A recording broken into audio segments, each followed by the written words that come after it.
എല്ലാവർക്കും നമസ്കാരം. നമ്മൾ ആദ്യമായിട്ട് കറുതേടം URC ആർട്സ് ക്ലബിൻ്റെ ഒരു ചേട്ടൻ ഒരു കവിത ചൊല്ലും. അവിടെ നിന്ന് നമുക്ക് തുടങ്ങാം. കവിത ചൊല്ലുന്നതിന് വേണ്ടി ആന്റണി കാട്ടാശ്ശേരി ചേട്ടനെ ക്ഷണിച്ചുകൊള്ളുന്നു. വേദിയിലും സദസ്സിലിരിക്കുന്ന എല്ലാ വിശിഷ്ട വ്യക്തികൾക്കും നമസ്കാരം. ഇത് ഞാൻ എഴുതിയ ഒരു 5-6 വരികളാണ്. പെരിയാറെ മുല്ലപ്പെരിയാറെ സങ്കടക്കടലായ പെരിയാറെ ഹൃദയമുരുകി പ്രാർത്ഥിക്കുന്നു ദുരന്തം വരുത്തരുതേ, ഇനിയൊരു ദുരന്തം വരുത്തരുതേ. പെരിയാറെ മുല്ലപ്പെരിയാറെ സങ്കടക്കടലായ പെരിയാറെ ഹൃദയമുരുകി പ്രാർത്ഥിക്കുന്നു ദുരന്തം വരുത്തരുതേ, ഇനിയൊരു ദുരന്തം വരുത്തരുതേ. 99,999 മാറ്റിയില്ലേ? 99,999 മാറ്റിയില്ലേ? എന്തു കരാറാണ്, കള്ളക്കരാറാണ് കേരളത്തെ വഞ്ചിച്ച കരാർ. ഇത് കേരളത്തെ വഞ്ചിച്ച കരാർ. എന്തു കരാറാണ്, കള്ളക്കരാറാണ് കേരളത്തെ വഞ്ചിച്ച കരാർ. അത് കേരളത്തെ വഞ്ചിച്ച കരാർ. ജില്ലകൾക്കാറും ഭീഷണിയായി മുല്ലപ്പെരിയാറ് നിൽക്കുന്നു. ജില്ലകൾക്കാറും ഭീഷണിയായി മുല്ലപ്പെരിയാറ് നിൽക്കുന്നു. തമിഴ്നാടും കേരളവും വൈരം മറന്ന് പരിഹാരം കാണേണം. തണലെന്ന പരിഹാരം കാണേണം. തമിഴ്നാടും കേരളവും വൈരം മറന്ന് പരിഹാരം കാണേണം. തണലെന്ന പരിഹാരം കാണേണം. സുപ്രീം കോടതി നിർദ്ദേശിച്ച തണലെന്ന പരിഹാര മാർഗമാണ്. സുപ്രീം കോടതി നിർദ്ദേശിച്ച തണലെന്ന പരിഹാര മാർഗമാണ്. വരും തലമുറയ്ക്ക് ഭീഷണിയാകാതെ പരിഹാരം കാണേണം. തണലെന്ന പരിഹാരം കാണേണം. പെട്ടിമൂടിയും വയനാടും നൽകുന്ന ഭീകര സൂചനകൾ. പെട്ടിമൂടിയും വയനാടും നൽകുന്ന ഭീകര സൂചനകൾ കണ്ടില്ലെന്നു നടിക്കാതെ നമ്മൾ ഒന്നിച്ചു കൈകോർക്കാം. കണ്ടില്ലെന്നു നടിക്കാതെ നമ്മൾ ഒന്നിച്ചു കൈകോർക്കാം. നമുക്കൊന്നിച്ചു കൈകോർക്കാം. നമുക്കൊന്നിച്ചു കൈകോർക്കാം. Thank you. കവിത ചൊല്ലിയ ആൻ്റണി ചേട്ടന് നന്ദി. നമ്മുടെ ആശയമെല്ലാം തന്നെ ആ കവിതയിലുണ്ട്. യോഗ നടപടികൾ ആരംഭിക്കുകയാണ്. ഈ യോഗത്തിൻ്റെ അധ്യക്ഷനായി ടണൽ സമിതിയുടെ പ്രസിഡന്റ് രമേശ് രവിയെ ക്ഷണിച്ചുകൊള്ളുന്നു. നമ്മുടെ ഈ പരിപാടി ആരംഭിക്കുന്ന ഈശ്വര പ്രാർത്ഥനയ്ക്ക് വേണ്ടി സാധിക സാധുവിനെയും ശ്രീനിധി സാവുവിനെയും വേദിയിലേക്ക് ക്ഷണിച്ചുകൊള്ളുന്നു. നന്മരൂപിയായ ദൈവമേ നിനക്കു വന്ദനം. സ്നേഹരൂപിയായ ദൈവമേ നിനക്കു വന്ദനം. ബുദ്ധിയും വിശുദ്ധിയും സ്വഭാവശുദ്ധിയും ഭവ ഭക്തിയും വിവേകവും തരേണമേ ദയാനിധി. ബുദ്ധിയും വിശുദ്ധിയും സ്വഭാവശുദ്ധിയും ഭവ ഭക്തിയും വിവേകവും തരേണമേ ദയാനിധി. നന്മരൂപിയായ ദൈവമേ നിനക്കു വന്ദനം. സ്നേഹരൂപിയായ ദൈവമേ നിനക്കു വന്ദനം. അനുശോചന സന്ദേശം രേഖപ്പെടുത്തുവാൻ കമ്മിറ്റി അംഗം ശ്രീ KB രാജുവിനെ ക്ഷണിച്ചുകൊള്ളുന്നു. ഇന്ന് ഒക്ടോബർ 2 മഹാത്മാഗാന്ധിയുടെ ജന്മദിനം. രാഷ്ട്രപിതാവിനെ സ്മരിച്ചുകൊണ്ട് ഇന്നത്തെ ചടങ്ങ് ആരംഭിക്കാം. വേദിയിലും സദസ്സിലുമുള്ള എല്ലാ വിശിഷ്ട വ്യക്തികൾക്കും നമസ്കാരം. പ്രകൃതി ദുരന്തങ്ങളിൽ മൺമറഞ്ഞു പോയ ആയിരങ്ങളുടെ ഓർമ്മയ്ക്ക് മുൻപിൽ ബാഷ്പാഞ്ജലി അർപ്പിച്ചുകൊണ്ട് ഞാൻ ഈ അനുശോചന സന്ദേശം നിങ്ങൾക്ക് മുമ്പിൽ വായിക്കുന്നു. ഈയിടെ വയനാട്ടിലുണ്ടായ ഉരുൾപൊട്ടലിൽ ഗ്രാമങ്ങൾ ഒന്നാകെ തുടച്ചു നീക്കപ്പെടുകയുണ്ടായി. നൂറുകണക്കിന് ആളുകൾ മരണപ്പെടുകയും ചെയ്തു.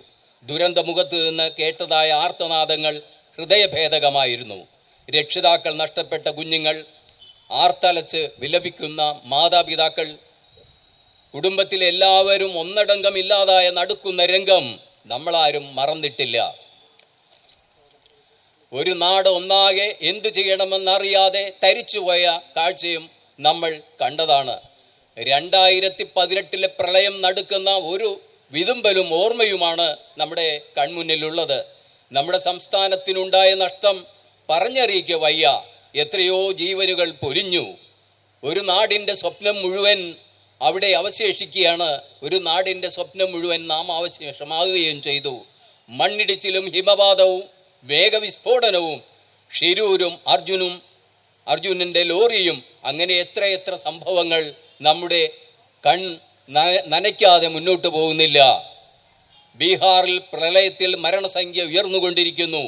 നേപ്പാളിലെ പ്രളയത്തിൽ മരിച്ചവരുടെ സംഖ്യ ഇന്നത്തെ കണക്കനുസരിച്ച് 224 പ്രകൃതി ദുരന്തങ്ങളിൽ മൺമറഞ്ഞുപോയ ആത്മാക്കൾക്ക് നിത്യശാന്തി നേർന്നുകൊണ്ട് നിർത്തുന്നു. നന്ദി, നമസ്കാരം. അനുശോചനം. ഈ സമ്മേളനം ഈ പറഞ്ഞ ആൾക്കാരുടെ ആത്മാക്കൾക്ക് ശാന്തി നേരുന്നതിന് വേണ്ടി അനുശോചനം രേഖപ്പെടുത്തിക്കുന്നു.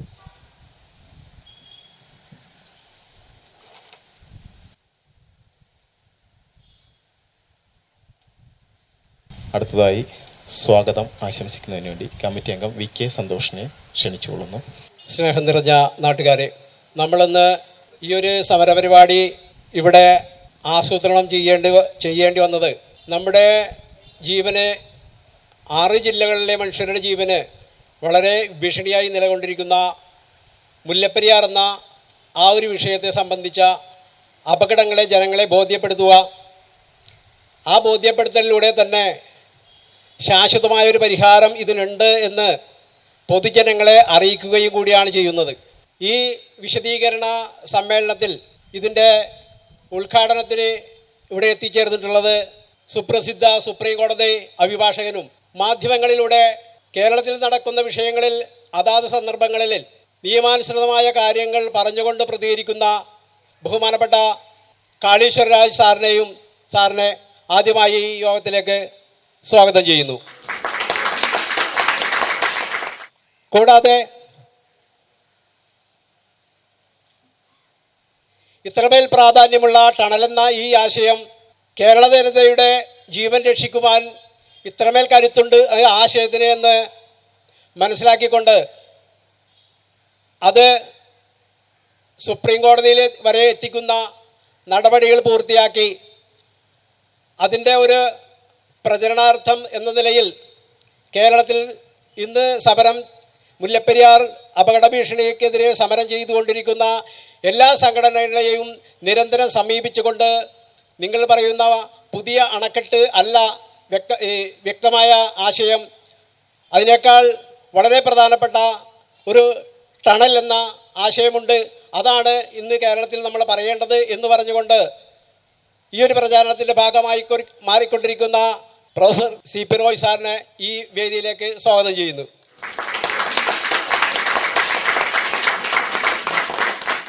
പൊതുസമ്മേളനത്തെ അഭിസംബോധന ചെയ്യാനെത്തിയിരിക്കുന്ന നമ്മുടെ പഞ്ചായത്ത് പ്രസിഡന്റ് ശ്രീമതി ഋഷികല പ്രിയരാജ്, അതേപോലെ നമ്മുടെ വാർഡ് മെമ്പർ നമ്മുടെ സമരസേനാനിയുമായ റസിയ ജമാൽ, അതേപോലെ തന്നെ പ്രസിദ്ധരായ നമ്മുടെ നാടിൻ്റെ സാമൂഹിക സാംസ്കാരിക മേഖലകളിൽ എന്നും സജീവമായി പ്രവർത്തിച്ചുകൊണ്ടും ഇന്നും ഓടി നടക്കുന്ന നമ്മുടെ പ്രിയങ്കരനായ CP പള്ളിപ്പുറം സാറിനെയും ഈ വേദിയിലേക്ക് സ്വാഗതം ചെയ്തുകൊള്ളുന്നു. അതേപോലെ തന്നെ നമ്മുടെ വൈപ്പിൻകരയിലെ കലാ സാംസ്കാരിക മാധ്യമരംഗത്ത് വലിയൊരു പോരാട്ടം തന്നെ നടത്തിക്കൊണ്ടിരിക്കുന്ന ശ്രീ അനിൽ പ്ലാവൽസിനെയും ഈ യോഗത്തിലേക്ക് സ്വാഗതം ചെയ്യുന്നു. അതേപോലെ തന്നെ ഗാന്ധി മണ്ഡലത്തിൻ്റെ പ്രവർത്തകനും വനമിത്ര അവാർഡ് ജേതാവും പ്രസിദ്ധ ഗാന്ധിയനുമായ മാത്യൂസ് പുതുശ്ശേരിയെയും ഈ യോഗത്തിലേക്ക് സ്വാഗതം ചെയ്തുകൊള്ളുന്നു.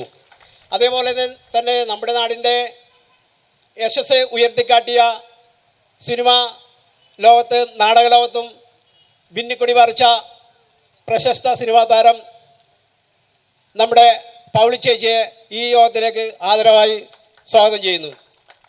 അതേപോലെ തന്നെ നമ്മുടെ നാടിൻ്റെ വിശക്കുന്ന വയറുകളെ വിശപ്പില്ലാതാക്കുവാനുള്ള പദ്ധതിയുമായിട്ട് നമ്മുടെ ഏതാണ്ട് 2-3 പഞ്ചായത്തുകളിലുള്ള വഴിയോരത്ത് നിൽക്കുന്ന നമ്മുടെ സഹോദരങ്ങൾക്ക് എന്നും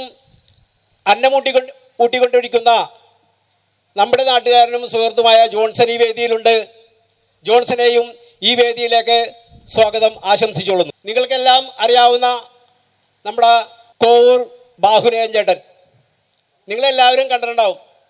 നമ്മൾ ഇന്നീ പറയുന്ന മുല്ലപ്പെരിയാർ വിഷയവുമായി ബന്ധപ്പെട്ട് ഒറ്റയ്ക്ക് നമ്മുടെ വൈപ്പിൻകരയിലൂടെയെല്ലാം ഒരു പ്ലക്കാർഡിൽ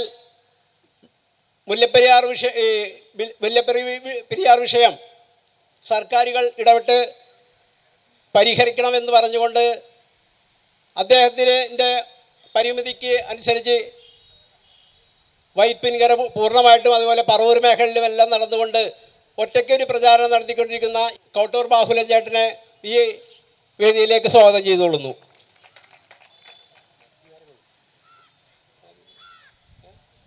ക്ഷമിക്കണം. ഈ സംഘടനയുടെ പ്രസിഡന്റ് രമേഷ് രവിയെ ഈ വേദിയിലേക്ക് സ്വാഗതം ചെയ്തുകൊള്ളുന്നു. അതേപോലെ ഈ ഡാമിൻ്റെ അപകടാവസ്ഥയെ പൂർണ്ണമായി മനസ്സിലാക്കിയിട്ടുള്ള ഒരുപാട് പേരുണ്ട് നമ്മുടെ നാട്ടിൽ. എന്താണ് ഇതിനൊരു പ്രതിവിധി എന്ന് അറിയുന്നതിനും ആ പ്രതിവിധിയെ കാതോർക്കുവാനുമായി എത്തിച്ചേർന്നിട്ടുള്ള നമ്മുടെ നാട്ടുകാരായ സഹോദരന്മാർക്കും സുഹൃത്തുക്കൾക്കും ഒറ്റവാക്കിൽ സ്വാഗതം ആശംസിച്ചുകൊണ്ട് നിർത്തുന്നു. ബഹുമാനപ്പെട്ട സുപ്രീം കോടതി അഭിഭാഷകൻ ശ്രീ കാളീശ്വരൻ രാജ് സാറിനെ നമ്മുടെ സമരസമ്മേളനം ഉദ്ഘാടനം ചെയ്ത് മുഖ്യപ്രഭാഷണം നടത്തുവാനായി ക്ഷണിച്ചോളൂ. പ്രിയമുള്ള Shri KB Raju, Shri Santhosh, Shri Ramesh Ravi, professor Roy, Shrimati Rasikala, Shrimati Rasiya, Shri CP Pallippuram, Shri Anil, Shri Mathews, Shri Bahuleyan, Francis, അതുപോലെ മറ്റ് പ്രിയമുള്ള സുഹൃത്തുക്കളെ, സഹോദരന്മാരെ, നാട്ടുകാർ. ഞാൻ സാധാരണ വല്ലാതെ പ്രസംഗിച്ച് നടക്കുന്ന ഒരാളല്ല. ഒരു വർഷം പരമാവധി 2-3 പ്രസംഗങ്ങൾ പരമാവധി എന്നുള്ള രീതിയിൽ കവിഞ്ഞ് പ്രസംഗിക്കാൻ സമയം കിട്ടാറില്ല, താല്പര്യപ്പെടാറുമില്ല, പല കാരണങ്ങളുമുണ്ട്.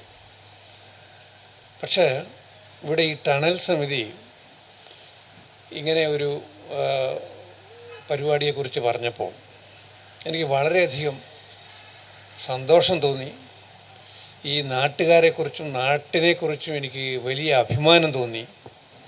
അതുകൊണ്ട് തന്നെ രണ്ടാമതൊന്ന് ആലോചിക്കാതെ ഞാൻ ഈ മറ്റു ചില തടസ്സങ്ങളുണ്ടായിരുന്നുവെങ്കിൽ കൂടി ഞാനിതിന് സമ്മതിക്കുകയായിരുന്നു.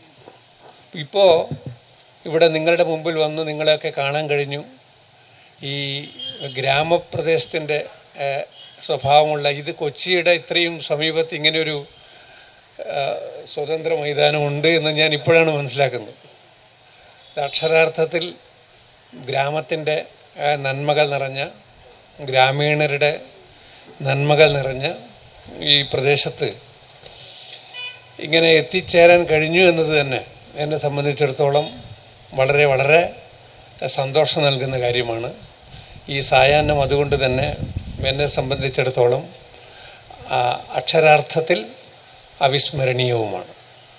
ഇനി ഇതിൻ്റെ വിഷയത്തിലേക്ക് വന്നാൽ, സുപ്രീം കോടതി മുല്ലപ്പെരിയാർ വിഷയത്തിൽ ഒരു കേസ് പരിഗണിച്ചു.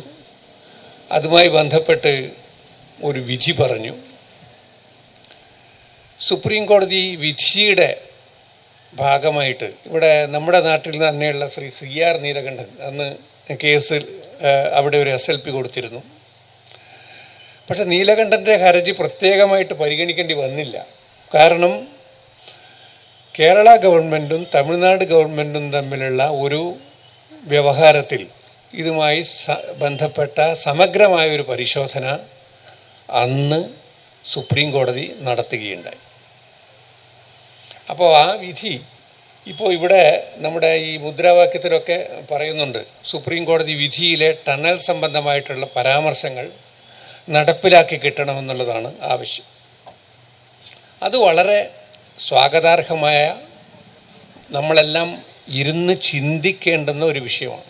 എന്തുകൊണ്ട് ഇത്രയും ലളിതമായിട്ടുള്ള ഒരു പരിഹാരം ഇത്രയും ഗൗരവപ്പെട്ട ഒരു വിഷയത്തിലുണ്ടായിട്ടും ഇത് സംബന്ധിച്ചിട്ടുള്ളൊരു തീരുമാനം ഭരണതലത്തിൽ ഇതുവരെയും ഉണ്ടായിട്ടില്ല എന്നുള്ളത്. 2014 മെയ് മാസത്തിൽ മെയ് 14 ഒരു ലേഖനം എഴുതിയിരുന്നു. അത് പ്രൊഫസർ ജോയ് ആണ് ഇപ്പോൾ അതിൻ്റെ ഒരു കോപ്പി എന്നെ കാണിച്ചത്. ഞാൻ തന്നെ സത്യത്തിൽ ഇത് മറന്നുപോയിരുന്നു. പക്ഷെ ഇപ്പോൾ ഞാൻ വളരെ വ്യക്തമായിട്ട് ഈ കാര്യങ്ങൾ ഓർമ്മിച്ച് നിങ്ങളോട് പറയുകയാണ്. ഇബ്സൻ്റെ ഒരു കഥാപാത്രം പറയുന്നുണ്ട്, ഭൂരിപക്ഷം ഒരിക്കലും ശരിയല്ല എന്നാണ് പറയുന്നത്. ഭൂരിപക്ഷം ആളുകൾ ഒരു കാര്യം പറഞ്ഞതുകൊണ്ട് ആ സംഗതി ശരിയായിരിക്കണമെന്നില്ല.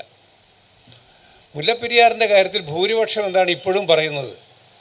പുതിയ ഡാം കെട്ടണം. അപ്പോൾ സാധാരണഗതിയിൽ ചോദിക്കാവുന്ന ചോദ്യങ്ങൾ പോലും ആരും ചോദിക്കുന്നില്ല. ഈ പഴയ ഡാം എന്തു ചെയ്യും? പഴയ ഡാം തകർക്കുമ്പോഴുണ്ടാകുന്ന പാരിസ്ഥിതിക പ്രശ്നങ്ങൾ എങ്ങനെ നാം കൈകാര്യം ചെയ്യും? പുതിയ ഡാം കെട്ടിയാൽ തന്നെ സാധാരണഗതിയിൽ ഇതൊരു ഗ്രാവിറ്റി ഡാമാണ്. ഗ്രാവിറ്റി ഡാം മറ്റ് ഡാമിനെ അപേക്ഷിച്ച് ആയുസ് കൂടുതലുള്ള ഡാമാണ് ഗ്രാവിറ്റി ഡാം. പക്ഷേ മുല്ലപ്പെരിയാർ അതിൻ്റെ ആയുസ് മുൻപേ തന്നെ പിന്നിട്ടിരിക്കുന്നു, അതിൻ്റെ ലൈഫ് സ്പാൻ കഴിഞ്ഞിരിക്കുന്നു. അപ്പോൾ സാധാരണഗതിയിൽ 50-100 വർഷമാണ് ഒരു അണക്കെട്ടിൻ്റെ, സാധാരണഗതിയിലുള്ള ഒരു അണക്കെട്ടിൻ്റെ ആയുസ്. മുല്ലപ്പെരിയാർ പോലുള്ളൊരു ഡാം ഇനി കെട്ടാൻ കഴിയില്ല. കാരണം ആ ഭൂപ്രകൃതി മറ്റൊരു സ്ഥലത്ത് കിട്ടില്ല. ഭൂമി തന്നെ ഡാമിൻ്റെ ചുമരുകളായി വർത്തിക്കുന്നതാണ് ഗ്രാവിറ്റി ഡാം എന്ന് പറയുന്നത്. അതുകൊണ്ടാണ് അത് താരതമ്യേന ആയുസ് കൂടുതലുള്ളതായിട്ട് മാറുന്നത്. കാരണം ഇവിടെ തകരാൻ ഭിത്തിയെ മാത്രമല്ല ഉള്ളത്, ഭൂമിയാണ് വെള്ളത്തെ ഒരു പരിധി വരെ പിടിച്ച് നിർത്തുന്നത്.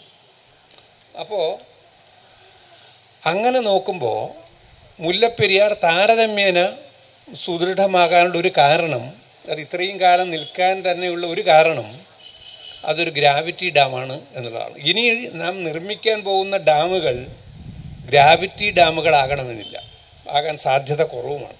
അത് കാരണം അത്തരത്തിലുള്ളൊരു ഭൂപ്രകൃതി ഈ 3 ഭാഗത്തും വെള്ളം പിടിച്ചു നിർത്താനുള്ള താഴ്വാരങ്ങളുടെ ആ ഒരു മേളനം മറ്റൊരു സ്ഥലത്ത് കാണില്ല.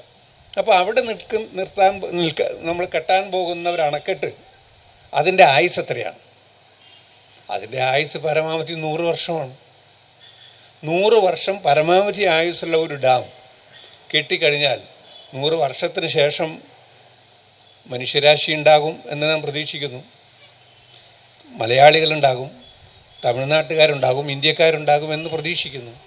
അപ്പോൾ അങ്ങനെ പ്രതീക്ഷിച്ചിട്ടാണ് നാം ഇത് ചെയ്യുന്നതെങ്കിൽ 100 വർഷത്തിന് ശേഷം വീണ്ടും ഒരു ഡാം കെട്ടേണ്ടി വരും. അപ്പോൾ വരാനിരിക്കുന്ന കാലയളവിൽ എത്ര പുതിയ ഡാമുകൾ കെട്ടേണ്ടി വരും? ഇങ്ങനെ കെട്ടിക്കഴിഞ്ഞാൽ ആ ഡാമുകളും, കെട്ടുന്ന ഓരോ ഡാമും ഇതുപോലെ അല്ലെങ്കിൽ ഇതിനേക്കാളും ഭീകരമായ ഭീഷണി ഭാവിയിൽ സൃഷ്ടിക്കില്ലേ? അപ്പോൾ നാം എന്ത് ചെയ്യും? ഇത്തരത്തിലുള്ള ചോദ്യങ്ങളൊന്നും ഉന്നയിക്കാതെയാണ് ആളുകൾ അന്ധമായി പുതിയ ഡാം എന്ന് പറഞ്ഞുകൊണ്ടിരിക്കുന്നത്. അതുകൊണ്ടാണ് ഞാൻ നേരത്തെ പറഞ്ഞത്, ഇബ്സൻ്റെ ഡോക്ടർ സ്റ്റോക്സൺ എന്നുള്ള പറഞ്ഞ കഥാപാത്രം പറയുന്നുണ്ട്, ഭൂരിപക്ഷം ഒരിക്കലും ശരിയല്ല, മെജോറിറ്റി ഈസ് ഓൾവേസ് റോങ് എന്ന് പറയുന്നു. കുറേ ആളുകൾ, 10,000-കണക്കിന് ആളുകൾ പറഞ്ഞു എന്നതുകൊണ്ട് മാത്രം ഒരു കാര്യം ശരിയാകണമെന്നില്ല.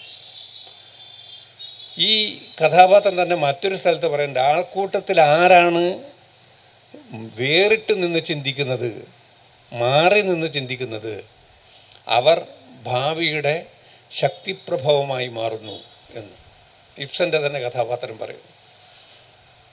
പലരും അങ്ങനെ ചിന്തിച്ചവരാണ്. ഇപ്പോൾ പ്രൊഫസർ റോയ് പോലും അദ്ദേഹം തന്നെ എന്നോട് പറയുകയാണ്, നമുക്കറിയാവുന്ന കാര്യമാണ്.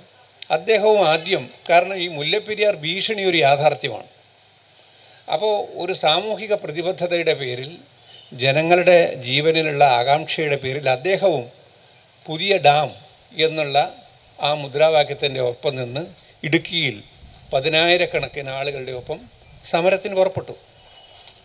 പതുക്കെ പതുക്കെ അദ്ദേഹത്തിന് ഒരു കാര്യം മനസ്സിലായി. പ്രശ്നം യഥാർത്ഥത്തിലുള്ളതാണെങ്കിലും പരിഹാരം ഇതല്ല എന്ന്. പ്രശ്നം നമ്മുടെ ജീവൻ്റെ മുമ്പിലുള്ള ഭീഷണിയാണ്. അത് യഥാർത്ഥ പ്രശ്നമാണ്. ആരും അതിനെ അവഗണിക്കുന്നില്ല, ആരും അതിനെ തള്ളിപ്പറയുന്നില്ല. നമ്മളെല്ലാവരും ഒരുപോലെ അക്കാര്യത്തിൽ ആകാംക്ഷയുള്ളവരാണ്, ആശങ്കയുള്ളവരാണ്, ആകുലതയുള്ളവരാണ്. പക്ഷേ പുതിയ ഡാമാണ് പരിഹാരമെന്ന ആ തെറ്റ് അദ്ദേഹം പിന്നീട് തിരുത്തി. അതിൻ്റെ പേരിൽ അദ്ദേഹം ക്രൂശിക്കപ്പെട്ടു. പക്ഷെ അന്ന് അദ്ദേഹത്തെ പോലെ വളരെ ചുരുക്കം ചില ആളുകൾ ഇത് പറഞ്ഞിരുന്നു. എനിക്ക് തോന്നുന്നത് ഇലക്ട്രിസിറ്റി ബോർഡിലെ ശ്രീ ശശിധരൻ, എൻജിനീയറായിരുന്ന ശ്രീ ശശിധരൻ, അദ്ദേഹത്തിൻ്റെ ഒരു പരാമർശം ഞാൻ ഇന്ത്യൻ എക്സ്പ്രസ്സിൽ എഴുതിയപ്പോൾ പരാമർശിച്ചു. കേരള ശാസ്ത്ര സാഹിത്യ പരിഷത്ത് ഈ ആശയത്തെ അനുകൂലിച്ചിരുന്നു. കേരള ശാസ്ത്ര സാഹിത്യം, കേരളത്തിലെ ഏറ്റവും വലിയ ജനകീയ ശാസ്ത്ര പ്രസ്ഥാനം പരിഷത്ത് പറഞ്ഞിരുന്നു, ടണലാണ് പരിഹാരം, പുതിയ ഡാമല്ല. പുതിയ ഡാം എന്ന് പറയുമ്പോൾ മറ്റൊരു കാര്യം കൂടിയുണ്ട്. എത്രയോ കോടികൾ, 1000-കണക്കിന് കോടി രൂപയുണ്ടെങ്കിൽ മാത്രമേ സാമ്പത്തികമായി പോലും അത് സാധ്യമാവുകയുള്ളൂ. അതിനുള്ള പ്രാപ്തി നമുക്കുണ്ടോ എന്നുള്ളത് വേറൊരു കാര്യം. പിന്നെ അത് സൃഷ്ടിക്കുന്ന പാരിസ്ഥിതിക നഷ്ടം, അതാണ് ഏറ്റവും വലിയ നഷ്ടം.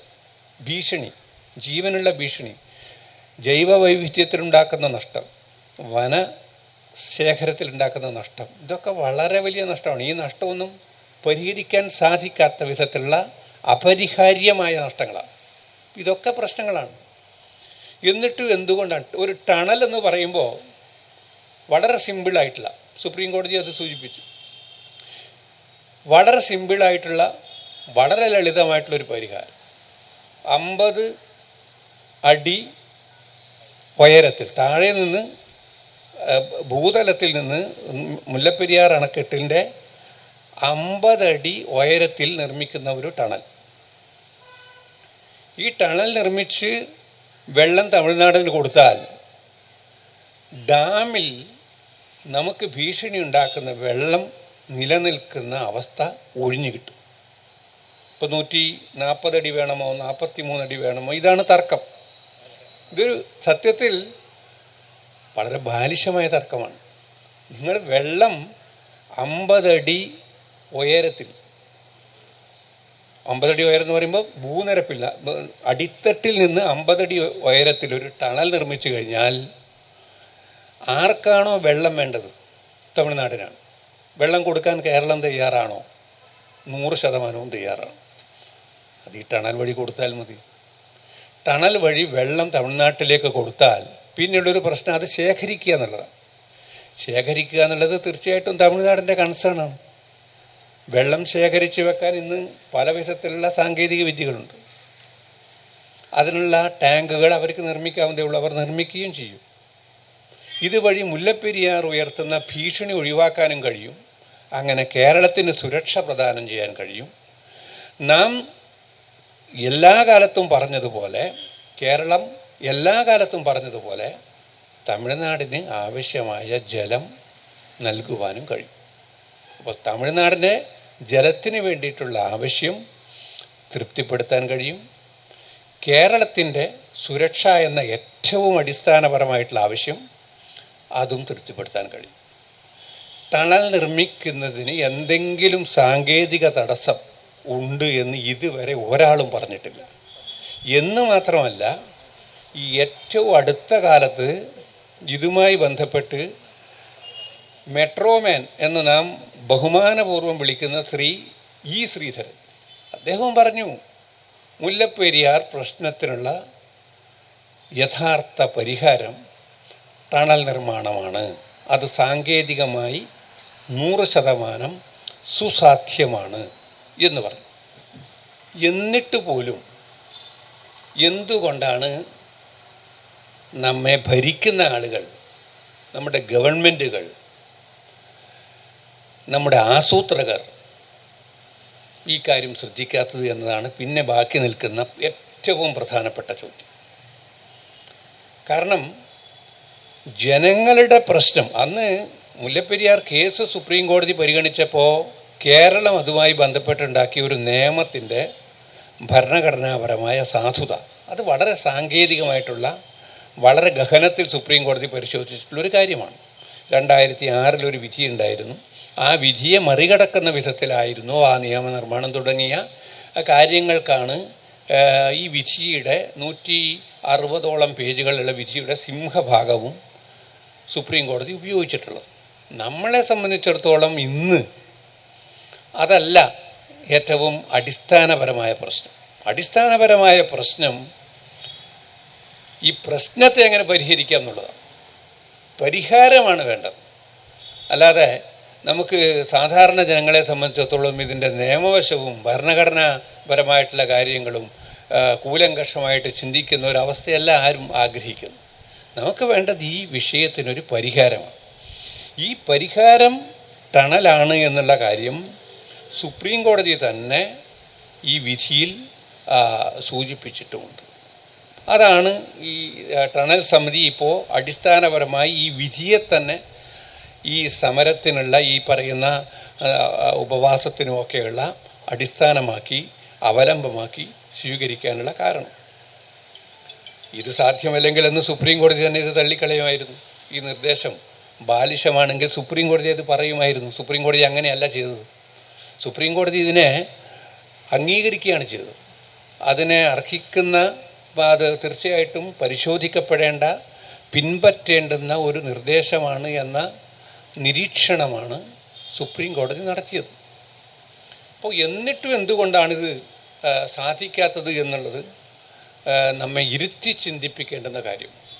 ഇപ്പോൾ ഇപ്പോഴും പ്രധാന രാഷ്ട്രീയ കക്ഷികളൊക്കെ തന്നെ പുതിയ ഡാം എന്ന് പറഞ്ഞുകൊണ്ടിരിക്കുകയാണ്. അവർ ഈ വളരെ ലളിതമായിട്ടുള്ള ഈ ഇത്രയും ഞാൻ പറഞ്ഞ കാര്യങ്ങൾ പോലും ഞാനിപ്പോൾ വളരെ ഗഹനമായിട്ടുള്ള ഒന്നും പറഞ്ഞിട്ടില്ല. എന്നെ കേൾക്കുന്ന എൻ്റെ സുഹൃത്തുക്കൾക്കറിയാം. ഇതിൽ അംഗീകരിക്കാൻ പ്രയാസമുള്ള, ഇല്ലെങ്കിൽ വളരെ സങ്കീർണമായിട്ടുള്ള യാതൊരു കാര്യവും പറഞ്ഞിട്ടില്ല. എന്തുകൊണ്ടാണ് അധികാരത്തിലിരിക്കുന്നവർക്കിത് മനസ്സിലാകാത്തത്? നിർഭാഗ്യമെന്ന് പറയട്ടെ, നമ്മുടെ നാട്ടിൽ ഈ വലിയ പദ്ധതികളോടാണ് എപ്പോഴും ആവേശം. വലിയ റോഡുകൾ, വലിയ പാലങ്ങൾ, വൻകിട നിർമ്മിതികൾ, ഇങ്ങനെയാണ് നമ്മുടെ വികസനത്തെക്കുറിച്ചിട്ടുള്ള നമ്മുടെ കാഴ്ചപ്പാട്. ഇത് മാറണം. സ്മോൾ ഈസ് ബ്യൂട്ടിഫുൾ, ചെറുതാണ് മനോഹരമെന്ന് ഷുമേക്കർ പറഞ്ഞത് ഈ അർത്ഥത്തിൽ കൂടിയാണ്. നമ്മുടെ ജീവിതത്തിലെ മിക്ക സന്ദർഭങ്ങളിലും പ്രസക്തമായിട്ടുള്ള ഒരു തത്വചിന്ത കൂടി, ഒരു ദർശനം കൂടിയാണ്.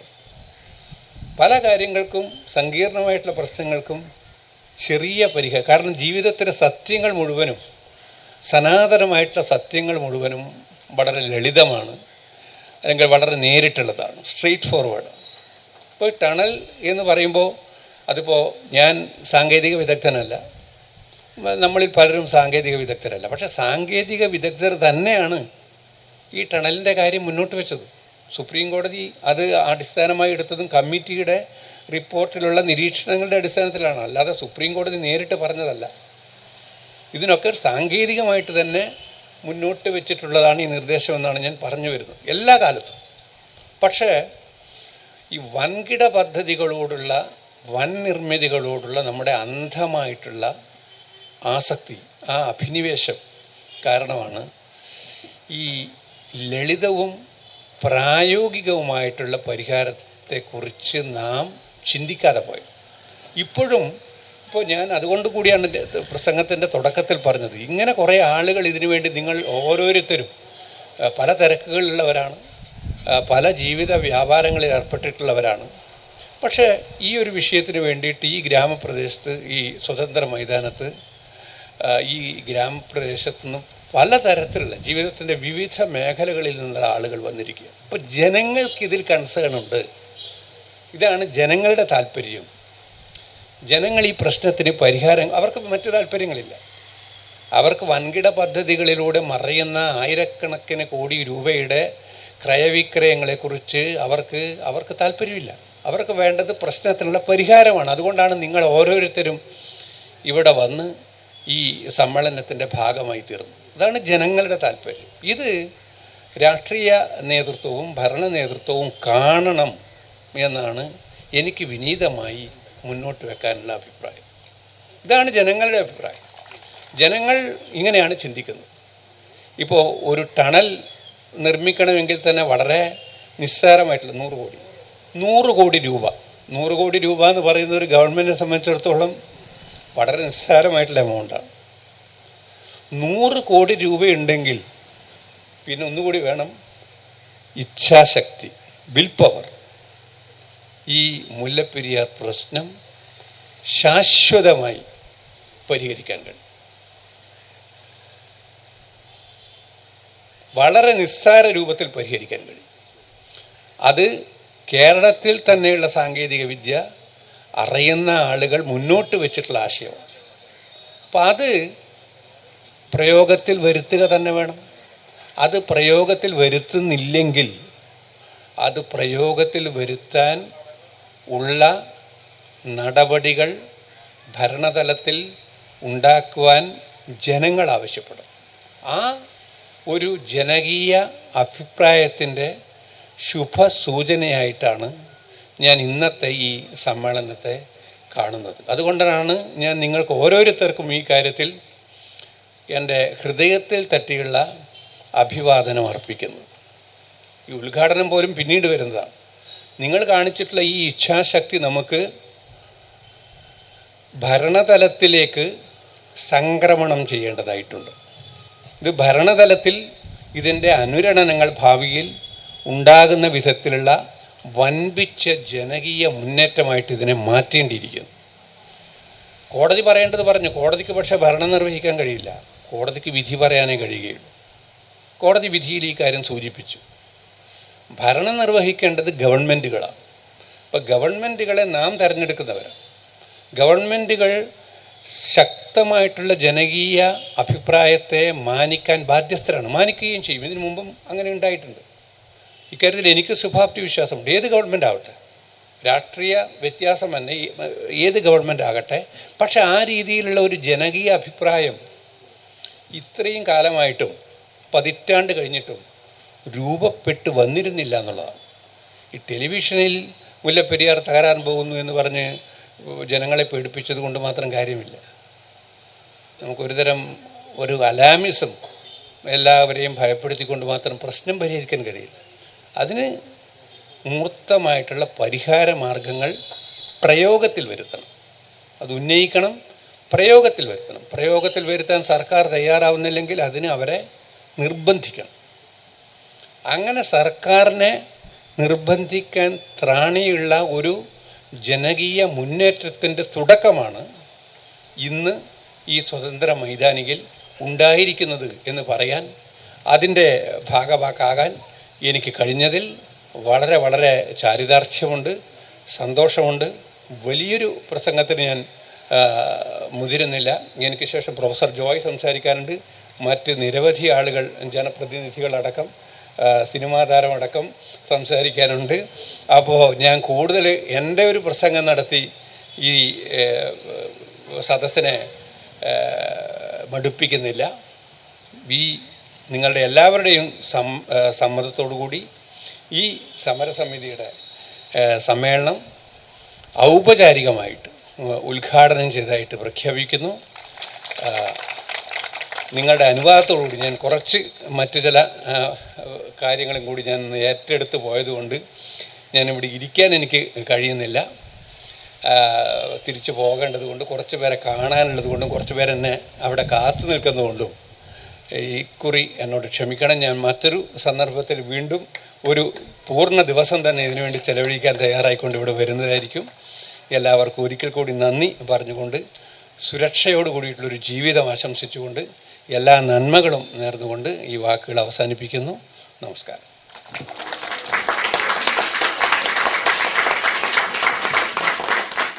വളരെയധികം തിരക്കുകളുണ്ടായിട്ടും ഞങ്ങൾക്ക് വേണ്ടി ഇവിടെ വരെ എത്തി ഇത്രയും വിശദമായി ഈ ടണലിനെക്കുറിച്ചും എല്ലാം ജനങ്ങളോട് സംസാരിക്കാൻ ഔദാര്യം കാട്ടിയ ശ്രീ കാളീശ്വരം രാജ് സാറിനോട് ഞങ്ങൾ മുല്ലപ്പെരിയാർ ടണൽ സമിതിയുടെ പേരിൽ നന്ദി പറയുകയാണ്.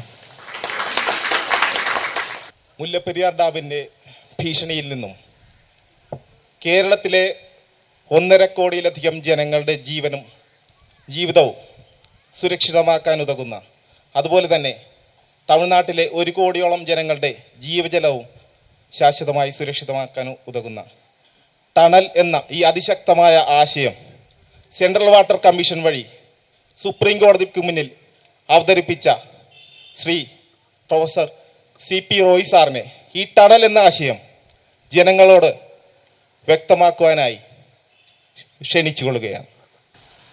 യോഗാധ്യക്ഷൻ രമേശ് രവി സ്വാഗതം ആശംസിച്ച ശ്രീ സന്തോഷ്, ഈ യോഗം ഔപചാരികമായി ഉദ്ഘാടനം ചെയ്ത അഡ്വക്കേറ്റ് കാളീശ്വരൻ രാജ്, ശ്രീമതി രസികല പ്രിയരാജ്, ശ്രീമതി റസിയ ജമാൽ, ദേശീയ അവാർഡ് ജേതാവും നിങ്ങളുടെ നാട്ടുകാരനുമായ CP പള്ളിപ്പുറം, അനിൽ പ്ലാവിൻസ്, മാത്യൂസ് പുതുശ്ശേരി, കോട്ടൂർ ബാഹുലേയൻ, ഒറ്റയാൾ സമര പോരാളി, പ്രിയമുള്ള സുഹൃത്തുക്കൾ, ഈ വിഷയത്തെക്കുറിച്ച് ഇതിനേക്കാൾ നന്നായി ഇനി പറയേണ്ടതില്ല. കാരണം അഡ്വക്കേറ്റ് കാളീശ്വരൻ രാജ് വ്യക്തമായി വളരെ സാധാരണ ആളുകൾക്ക് മനസ്സിലാകാവുന്ന വിധം ഈ വിഷയം അവതരിപ്പിച്ചു കഴിഞ്ഞു. എന്തുകൊണ്ട് അദ്ദേഹം ചോദിച്ചു, എന്തുകൊണ്ട് നമ്മുടെ ഗവൺമെൻറ് അല്ലെങ്കിൽ മാറി മാറി വരുന്ന ഗവൺമെൻറ്റുകൾ ഇപ്പം 10 വർഷത്തിലേറെയായി മുല്ലപ്പെരിയാറിൽ ഒരു പുതിയ ടണൽ നിർമ്മിച്ച് ജലനിരപ്പ് താഴ്ത്തി തമിഴ്നാടിന് വെള്ളവും കേരളത്തിന് സുരക്ഷയും ഉറപ്പാക്കണമെന്ന വിധി വന്നിട്ട് 10 വർഷം കഴിഞ്ഞു. 2014 മെയ് 7 ഈ വിധി വന്നത്. അതിൻ്റെ തൊട്ടടുത്ത ആഴ്ചയിലാണ് അഡ്വക്കേറ്റ് കാളീശ്വരൻ രാജ് മുല്ലപ്പെരിയാർ പ്രശ്നത്തിന് ശാശ്വത പരിഹാരം പുതിയ ടണലാണ് എന്ന് പറഞ്ഞ് മാതൃഭൂമി പത്രത്തിൽ അദ്ദേഹം നിങ്ങളെ കാണിച്ചിരുന്നു, ലേഖനം എഴുതിയിരുന്നത്. ഒരു കാലഘട്ടത്തിൽ ഞാനും മുല്ലപ്പെരിയാറിൽ ഡാം വേണമെന്ന് പറഞ്ഞ് സമരം ചെയ്ത സമരസമിതിയുടെ ചെയർമാനായിരുന്നു. ആരായിരുന്നു എന്നുള്ള കാര്യത്തിൽ ഒരു മറച്ചു വെച്ച് ഇവിടെ സംസാരിക്കേണ്ട ആവശ്യമില്ല. പക്ഷെ ഒരു ഘട്ടം കഴിഞ്ഞപ്പോൾ ഒരു സത്യം മനസ്സിലായി, മുല്ലപ്പെരിയാറിൽ പുതിയ ഡാം പ്രായോഗികമല്ല. പിന്നെ മറ്റെന്തെങ്കിലും വഴികളുണ്ടോ എന്നുള്ളതായിരുന്നു പിന്നെ എൻ്റെ അന്വേഷണം. ഈ അന്വേഷണത്തിലൊടുവിലാണ് ഒരു പുതിയ ടണൽ നിർമ്മിച്ചാൽ മുല്ലപ്പെരിയാറിലെ പ്രശ്നം പരിഹരിക്കാമെന്ന് മനസ്സിലായതും ആ നിർദ്ദേശം 12 പേജുള്ള ഗ്രാഫിക് സ്കെച്ച് വരച്ച്, ഈ 12 പേജുള്ള പടം വരച്ച് മുല്ലപ്പെരിയാർ ഡാം കണ്ടിട്ടില്ലാത്ത, കേരളം കണ്ടിട്ടില്ലാത്ത, ഇടുക്കി ജില്ല കണ്ടിട്ടില്ലാത്ത സെൻട്രൽ വാട്ടർ കമ്മീഷനിൽ അംഗങ്ങളുടെ മുമ്പിൽ എത്തിച്ചു. അതോടൊപ്പം ഒരു മെമ്മോറാണ്ടവും ഇത് വിശദീകരിച്ചുകൊണ്ടൊരു മെമ്മോറാണ്ടം കാളീശ്വരൻ സാർ എടുത്തുകൊണ്ട് പോയത് കൊണ്ടാണ് ആ മെമ്മോറാണ്ടവും എൻ്റെ കയ്യിലുണ്ടായിരുന്ന ആ കോപ്പി അദ്ദേഹം എടുത്തു. ഞാൻ പറഞ്ഞത്, അങ്ങനെയാണ് ഇന്ന് നാം പറയുന്ന ഈ ഒരു ടണൽ നിർമ്മിച്ചാൽ, ഇനി ഞാൻ ഈ ടണലിൻ്റെ കാര്യങ്ങളിലേക്ക് വരാം, ടണൽ നിർമ്മിച്ചാൽ ഈ പ്രശ്നം തീരുമെന്ന് പറയുന്നത് അതുകൊണ്ടാണ്. ഇത് സുപ്രീം കോടതി അതിൻ്റെ വിധിയിലും പറഞ്ഞിട്ടുണ്ട്, ന്യൂ ടണൽ. ഞാൻ പറഞ്ഞു വരുന്നത്, രണ്ടാമത്തെ ഡാമിനെ കുറിച്ച് തന്നെ കാളീശ്വരൻ സാർ സൂചിപ്പിച്ചല്ലോ. മജോറിറ്റി എപ്പോഴും ശരിയായിരിക്കണമെന്നില്ല, ഭൂരിപക്ഷം എന്നും പറയുന്നത് ശരിയായിക്കൊള്ളണമെന്നില്ല എന്ന് അദ്ദേഹം പറഞ്ഞല്ലോ. ആ ഭൂരിപക്ഷത്തിൻ്റെ കൂടെ നിന്നിരുന്നയാളാണ് ഞാൻ. പക്ഷെ ഒരു ഘട്ടത്തിൽ എനിക്ക് മാറി ചിന്തിക്കാൻ തോന്നി എന്നത് ഇന്ന് ഞാൻ അഭിമാനമായി തന്നെ കാണുന്നു. പക്ഷേ അന്ന് അതിന് ശേഷമുണ്ടായ ഒരു 2011 ഡിസംബർ 25 മുതൽ 2014 മെയ് 7 വരെ ഒളിവിൽ കഴിഞ്ഞ ഒരാളാണ് ഞാൻ. പുറത്തിറങ്ങിയാൽ കേരളത്തെ വഞ്ചിച്ചയാളെന്ന ഒരു നല്ല ഓമനപ്പേരാണ് എനിക്ക് അന്ന് കിട്ടിയത്. മാത്രമല്ല 8-10 കോടി രൂപയും 1000 ഏക്കർ സ്ഥലവും തമിഴ്. ഞാനിതൊന്നും മറച്ചു വയ്ക്കുന്നില്ല. ഒരു പക്ഷേ 2011 ഈ വിവാദങ്ങൾ മാധ്യമങ്ങളിലൂടെ അറിഞ്ഞ് ഒരുപാട് ആളുകൾ ഇക്കൂട്ടത്തിലുണ്ട്. അതുകൊണ്ട് തന്നെയാണ് ഒളിച്ചു നിൽക്കാനോ ഒളിച്ചു പോകാനോ കഴിയാത്തത് കൊണ്ടാണ് ഞാനിത് പറയുന്നത്. അപ്പം അവർ തമിഴ്നാട് എനിക്ക് പണം തന്നു എന്നാണ് പറഞ്ഞത്. ഞാൻ ഇനിയിപ്പോൾ എൻ്റെ ഈ വീരവാദമൊന്നും നിങ്ങളെ പറഞ്ഞ് കേൾപ്പിക്കാൻ ഉദ്ദേശിക്കുന്നില്ല. എങ്കിലും നമ്മൾ പൊതുപ്രവർത്തനത്തിന് ഇറങ്ങുമ്പോൾ ഞാൻ രമേശിനോടും സ്മിജിനോടും ജൈവിയോടും ഒക്കെ പറഞ്ഞിരുന്നു, നിങ്ങൾ സൂക്ഷിച്ചോളണം, വരാനിരിക്കുന്നതേ ഉള്ളൂ ബോംബുകൾ നിങ്ങൾക്ക് നേരെ. ഞാൻ ഇന്നും ഇവരോട് പറഞ്ഞിരിക്കുകയാണ്. പക്ഷെ ഒരു കാര്യം എനിക്കിന്ന് ഉറപ്പുണ്ട്, ഞാൻ 2011 പറഞ്ഞ കാര്യം ശരിയായിരുന്നു എന്ന് ഇന്ന് സുപ്രീം കോടതി 2014 പറയുന്നത് വരെ അത് ശരിയായിരുന്നോ എന്ന് ഞാനും പേടിച്ചിരുന്നു. 2014 സുപ്രീം കോടതി പറഞ്ഞു ഒരു പുതിയ ടണൽ, നമ്മൾ പറഞ്ഞ 50 അടി ഹൈറ്റിൽ, ഈ പടത്തിൽ അത് തന്നെയാണ് പറഞ്ഞിരിക്കുന്നത്, 50 അടി ഹൈറ്റിൽ. അതെന്താണെന്ന് ആളുകൾക്ക് മനസ്സിലായിട്ടുണ്ടോ? ഇല്ല. എനിക്കറിയാം വൈപ്പിനുള്ള ആളുകൾക്ക് അത് മനസ്സിലാവണം. ഞാനൊരു കാര്യം നിങ്ങളോട് വളരെ ലളിതമായിട്ട് തന്നെ, ഒത്തിരി ഗഹനമായിട്ട് പോകണ്ട. തീർച്ചയായിട്ടും നിങ്ങൾക്കാർക്കും തിരക്കില്ലെങ്കിലും, ഈ നമ്മുടെ ഈ വേദിയിലുള്ള ആളുകൾക്ക് തിരക്കില്ലെങ്കിലും, അല്ല അവരുടെ തിരക്ക് കഴിഞ്ഞിട്ടാണെങ്കിലും, അവരുടെ പ്രസംഗം കഴിഞ്ഞിട്ടാണെങ്കിലും നിങ്ങളുടെ എല്ലാ ചോദ്യങ്ങൾക്കും ഞാൻ മറുപടി പറഞ്ഞിട്ടേ പോകത്തുള്ളൂ എന്നുകൂടി ഞാൻ പറയുകയാണ്. ഞാൻ ലളിതമായിട്ട് ഈ 2-3 കാര്യങ്ങൾ പറഞ്ഞ് ഞാൻ നിർത്താം. വളരെ പ്രധാനം, നമ്മുടെ CPI പള്ളിപ്പുറം സാർ ഉൾപ്പെടെയുള്ള ആളുകൾ, ഗാന്ധിയൻ ഉൾപ്പെടെയുള്ള ആളുകൾ ഉള്ളത് കൊണ്ട് ഞാൻ ദീർഘമായിട്ട് പറയുന്നില്ല. ഒറ്റ കാര്യമേ പറയുന്നുള്ളൂ. നിങ്ങൾക്ക് എന്താണ് ഈ ടണലെന്ന് മനസ്സിലായിട്ടുണ്ടോ? 2000, അതായത് തമിഴ്നാട്ടുകാർക്കാണ് വെള്ളം വേണ്ടത്. തമിഴ്നാട്ടിൽ നിന്ന് നമ്മൾ നോക്കുമ്പോൾ ഈ വെള്ളം 2500 അടി പൊക്കത്തിലാണ് കിടക്കുന്നത്. വാട്ടർ ടാങ്ക് പുരപ്പുറത്തിരിക്കുന്ന പോലെയാണെന്ന് കരുതിയാൽ മതി. വാട്ടർ ടാങ്ക് പുരപ്പുറത്ത് വെച്ചിട്ട് നിറച്ച് വെള്ളവും പമ്പ് ചെയ്ത് വെച്ചിട്ട് ഇരുന്നാൽ വെള്ളം വരത്തില്ല. അതിനെന്ത് വേണം? ഒരു തുളയിടണം. തുളയിട്ടിട്ട് പൈപ്പ് ഫിറ്റ് ചെയ്താൽ അടുക്കളയിൽ വെള്ളം വരും, അല്ലെ വീട്ടിൽ വെള്ളം വരും. എന്ന് പറഞ്ഞതുപോലെ ഇത്ര ഉയരത്തിൽ കിടക്കുന്ന വെള്ളം താഴോട്ട് കൊണ്ടുപോകാൻ പുതിയ ഡാം എന്തിനാണെന്നുള്ളതായിരുന്നു നമ്മൾ 2011 ചോദിച്ചു തുടങ്ങിയത്. ഒരു ടണൽ നിർമ്മിച്ചാൽ വാട്ടർ ടാങ്കിൽ നിന്ന് വെള്ളം എടുക്കുന്നത് പോലെ തമിഴ്നാട്ടിലേക്ക് വെള്ളം ചുമ്മാ ഒഴുകി ചെല്ലും. ഒത്തിരി ഒഴുകി ചെന്നാൽ അവിടെ പ്രശ്നങ്ങൾ ഉണ്ടാവും എന്നുള്ളത് കൊണ്ട് പൈപ്പ് ലൈൻ വഴി അങ്ങോട്ട് കൊണ്ടുപോയാൽ മതി. ഇപ്പോഴങ്ങനെ തന്നെയാണ് തമിഴ്നാട്ടിലോട്ട് വെള്ളം കൊണ്ടുപോകുന്ന. അങ്ങോട്ട് പോയിട്ടുള്ള കുമിളി ചെന്നിട്ട് കമ്പത്തോട്ട് പോയിട്ടുള്ള എല്ലാ ആളുകളും കണ്ടിട്ടുണ്ട്. 4 വലിയ പെൻസ്റ്റോക്ക് പൈപ്പ് ലൈനിൽ കൂടെയാണ് തമിഴ്നാട്ടിലോട്ട് വെള്ളം കൊണ്ടുപോകുന്നത്. ആ പൈപ്പ് ലൈൻ ഘടിപ്പിച്ചിരിക്കുന്നത് 106 അടി, അതായത് മുല്ലപ്പെരിയാർ ജലസംഭരണിയുടെ അടിത്തട്ടിൽ 106 അടി ഹൈറ്റിലാണ്. 106 അടി വരെയുള്ള വെള്ളമേ ഡാമിൽ നിന്ന് എടുക്കത്തുള്ളൂ. നമ്മൾ പറയുന്നത് ആ 106 അടിയിൽ നിന്നും ടണൽ 50 അടിയിലേക്ക് താഴ്ത്തണം. 50 അടിയിലേക്ക് താഴ്ത്തിയാൽ മുല്ലപ്പെരിയാർ ഡാമിൽ 50 അടി വെള്ളമേ പിന്നെ കാണുള്ളൂ. തമിഴ്നാടിന് 56 അടി വെള്ളം, ഇന്ന് നമ്മൾ കൊടുത്തോണ്ടിരിക്കുന്നതിനേക്കാൾ 56 അടി വെള്ളം തമിഴ്നാടിന് കൂടുതൽ കിട്ടും. അവരുടെ എക്കാലത്തെയും വലിയ ആവശ്യം വെള്ളമാണ്. അവർക്ക് വെള്ളമല്ലാത്ത വേറെ വലിയ ആവശ്യങ്ങളൊന്നും കേരളത്തെ കൊണ്ട് അവർക്കില്ല. അപ്പോൾ അവർക്ക് 56 അടി വെള്ളം കൂടുതൽ കൊടുക്കാമെന്നാണ് കേരളം പറഞ്ഞിരിക്കുന്നത്. ഈ പുതിയ ടണൽ നിർമ്മിച്ചാൽ സുപ്രീം കോടതിയും അവരുടെ വിധിയിൽ അതുതന്നെ പറഞ്ഞിട്ടുണ്ട്. Tamil Nadu can draw additional water from the storage. ഈ ഡാമിൽ കിടക്കുന്ന വെള്ളത്തിൽ നിന്ന് 56 അടി വെള്ളം നിങ്ങൾക്ക് കൂടുതലെടുക്കാം.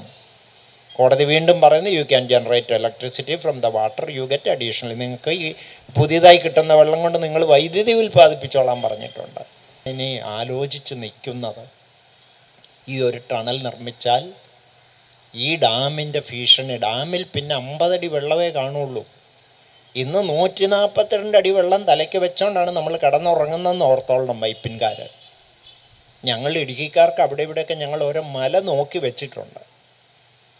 ഒരു 100 മീറ്റർ റോഡിൽ കയറാൻ വെള്ളം വന്ന് ഞങ്ങളെ കൊണ്ടുപോകുന്നതിന് മുമ്പ് ഒരു 100 മീറ്റർ റോഡിൽ കയറാൻ പറ്റിയാൽ ഞങ്ങൾ രക്ഷപ്പെടും. 100 മീറ്ററിന് മേളിലോട്ട് വെള്ളം പൊങ്ങി വരികയില്ല മുല്ലപ്പെരിയാർ പൊട്ടിയാൽ. നിങ്ങൾ എങ്ങോട്ട് ഓടി കയറും എന്നുള്ള കാര്യത്തിൽ എനിക്ക് ആശങ്കയുണ്ട്. നിങ്ങൾ പോയിട്ട് ഞങ്ങൾ ജീവിച്ചിരിക്കണമെന്ന് ഒരിക്കലും ആഗ്രഹിക്കുന്നില്ല.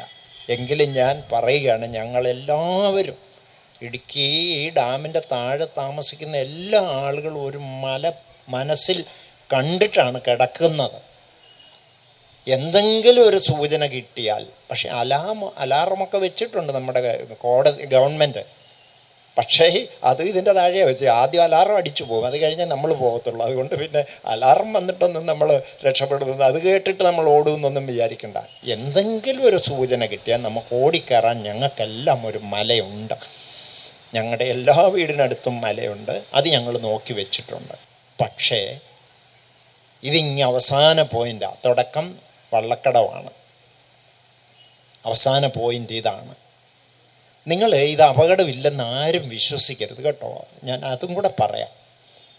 1978 ഡാം പരിശോധിച്ച സെൻട്രൽ വാട്ടർ കമ്മീഷൻ ആദ്യം ചെയ്തത് 15.5 TMC വെള്ളം 10.5 TMC ആക്കി കുറച്ചു എന്ന് പറഞ്ഞാൽ 1/3 വെള്ളം താഴ്ത്തി. അത്ര അപകടകരമായ അവസ്ഥയിലായിരുന്നു അന്ന് ഡാമിൻ്റെ സ്ഥിതി.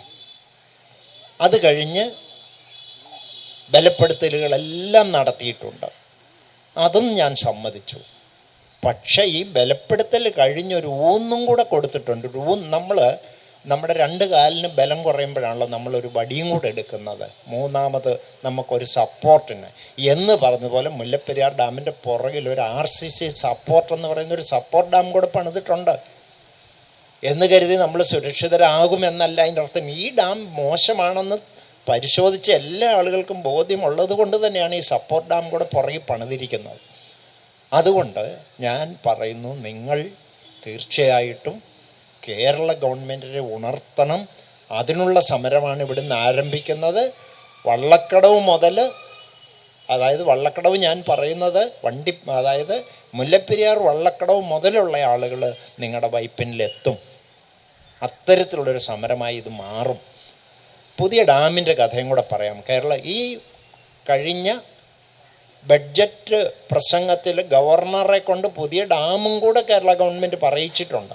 നമ്മൾ ഗവൺമെൻറ്റിനെതിരൊന്നുമല്ല, ഭരണത്തിനും എതിരല്ല, ഭരണപരമായ കാര്യങ്ങൾ അവർ തീരുമാനിക്കട്ടെ. എങ്കിൽ പോലും ഈ പുതിയ ഡാമിനെ കുറിച്ച് കൂടി പറഞ്ഞിട്ടുണ്ട്. പുതിയ ഡാം 1350 അടി പുറകിലാണ് ഇന്നുള്ള ഡാമിനേക്കാൾ.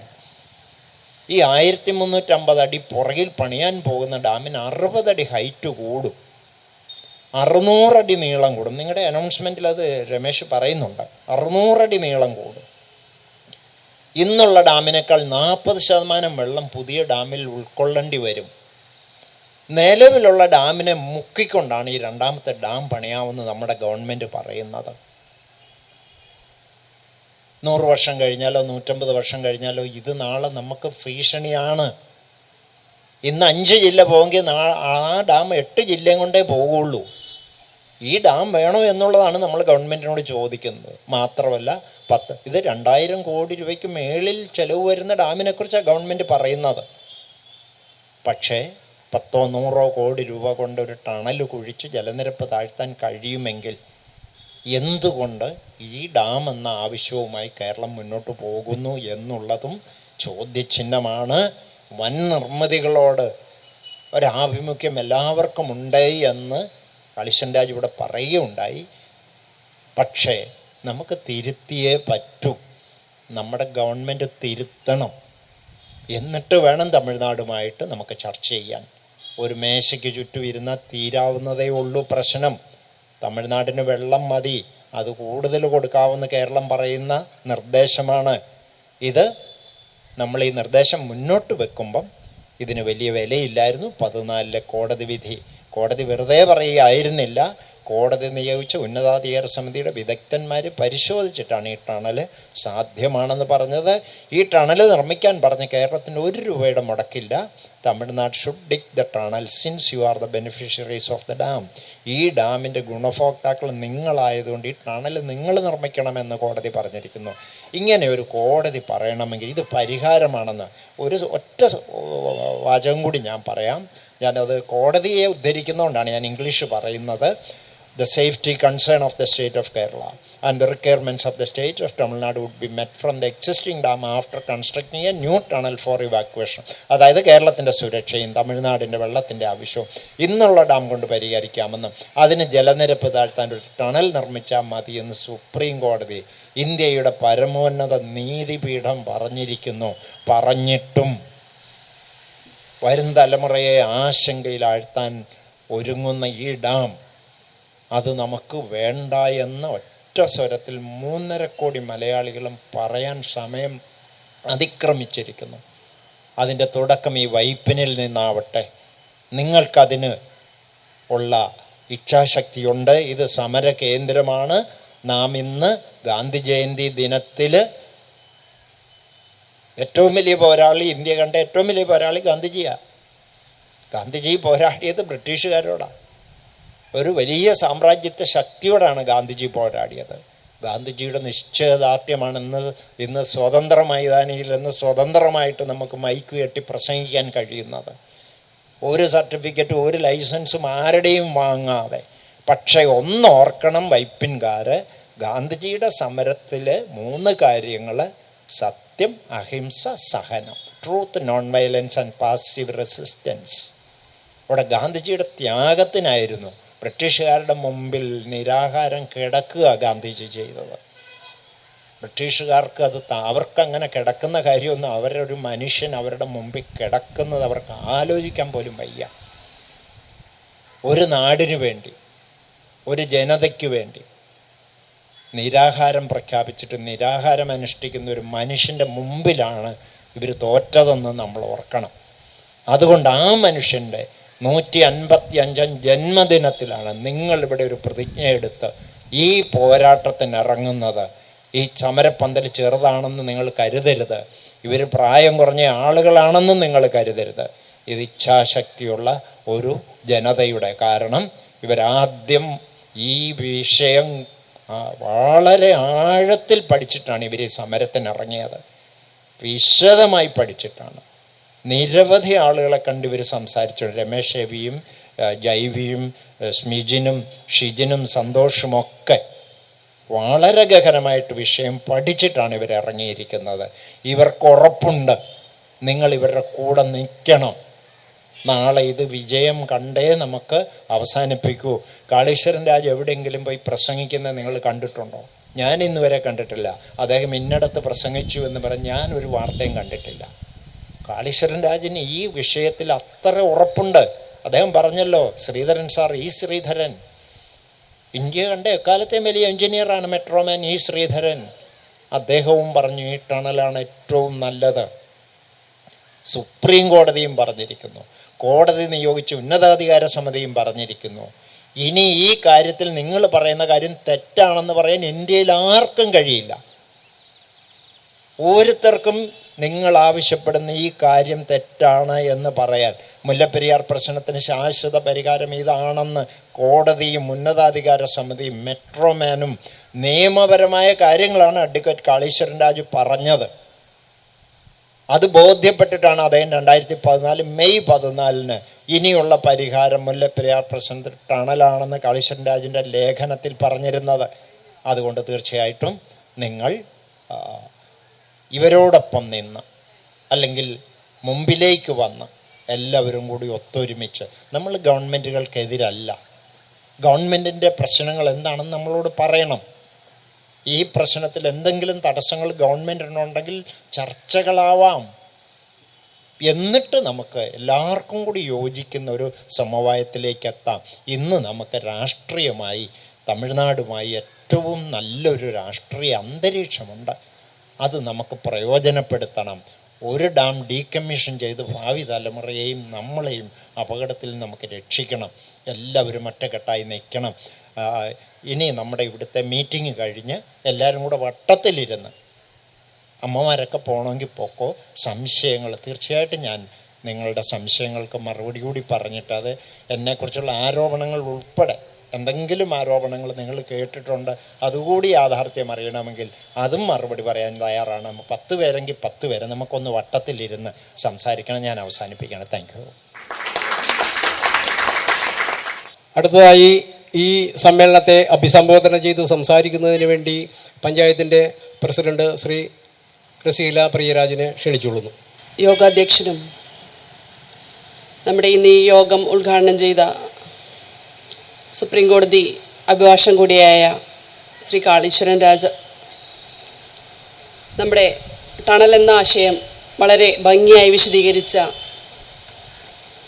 ശ്രീ CP റോയ് അവർകൾ, വേദിയിലും സദസ്സിലുമുള്ള ഏറ്റവും പ്രിയപ്പെട്ടവരെ, ബഹുമാന്യരെ,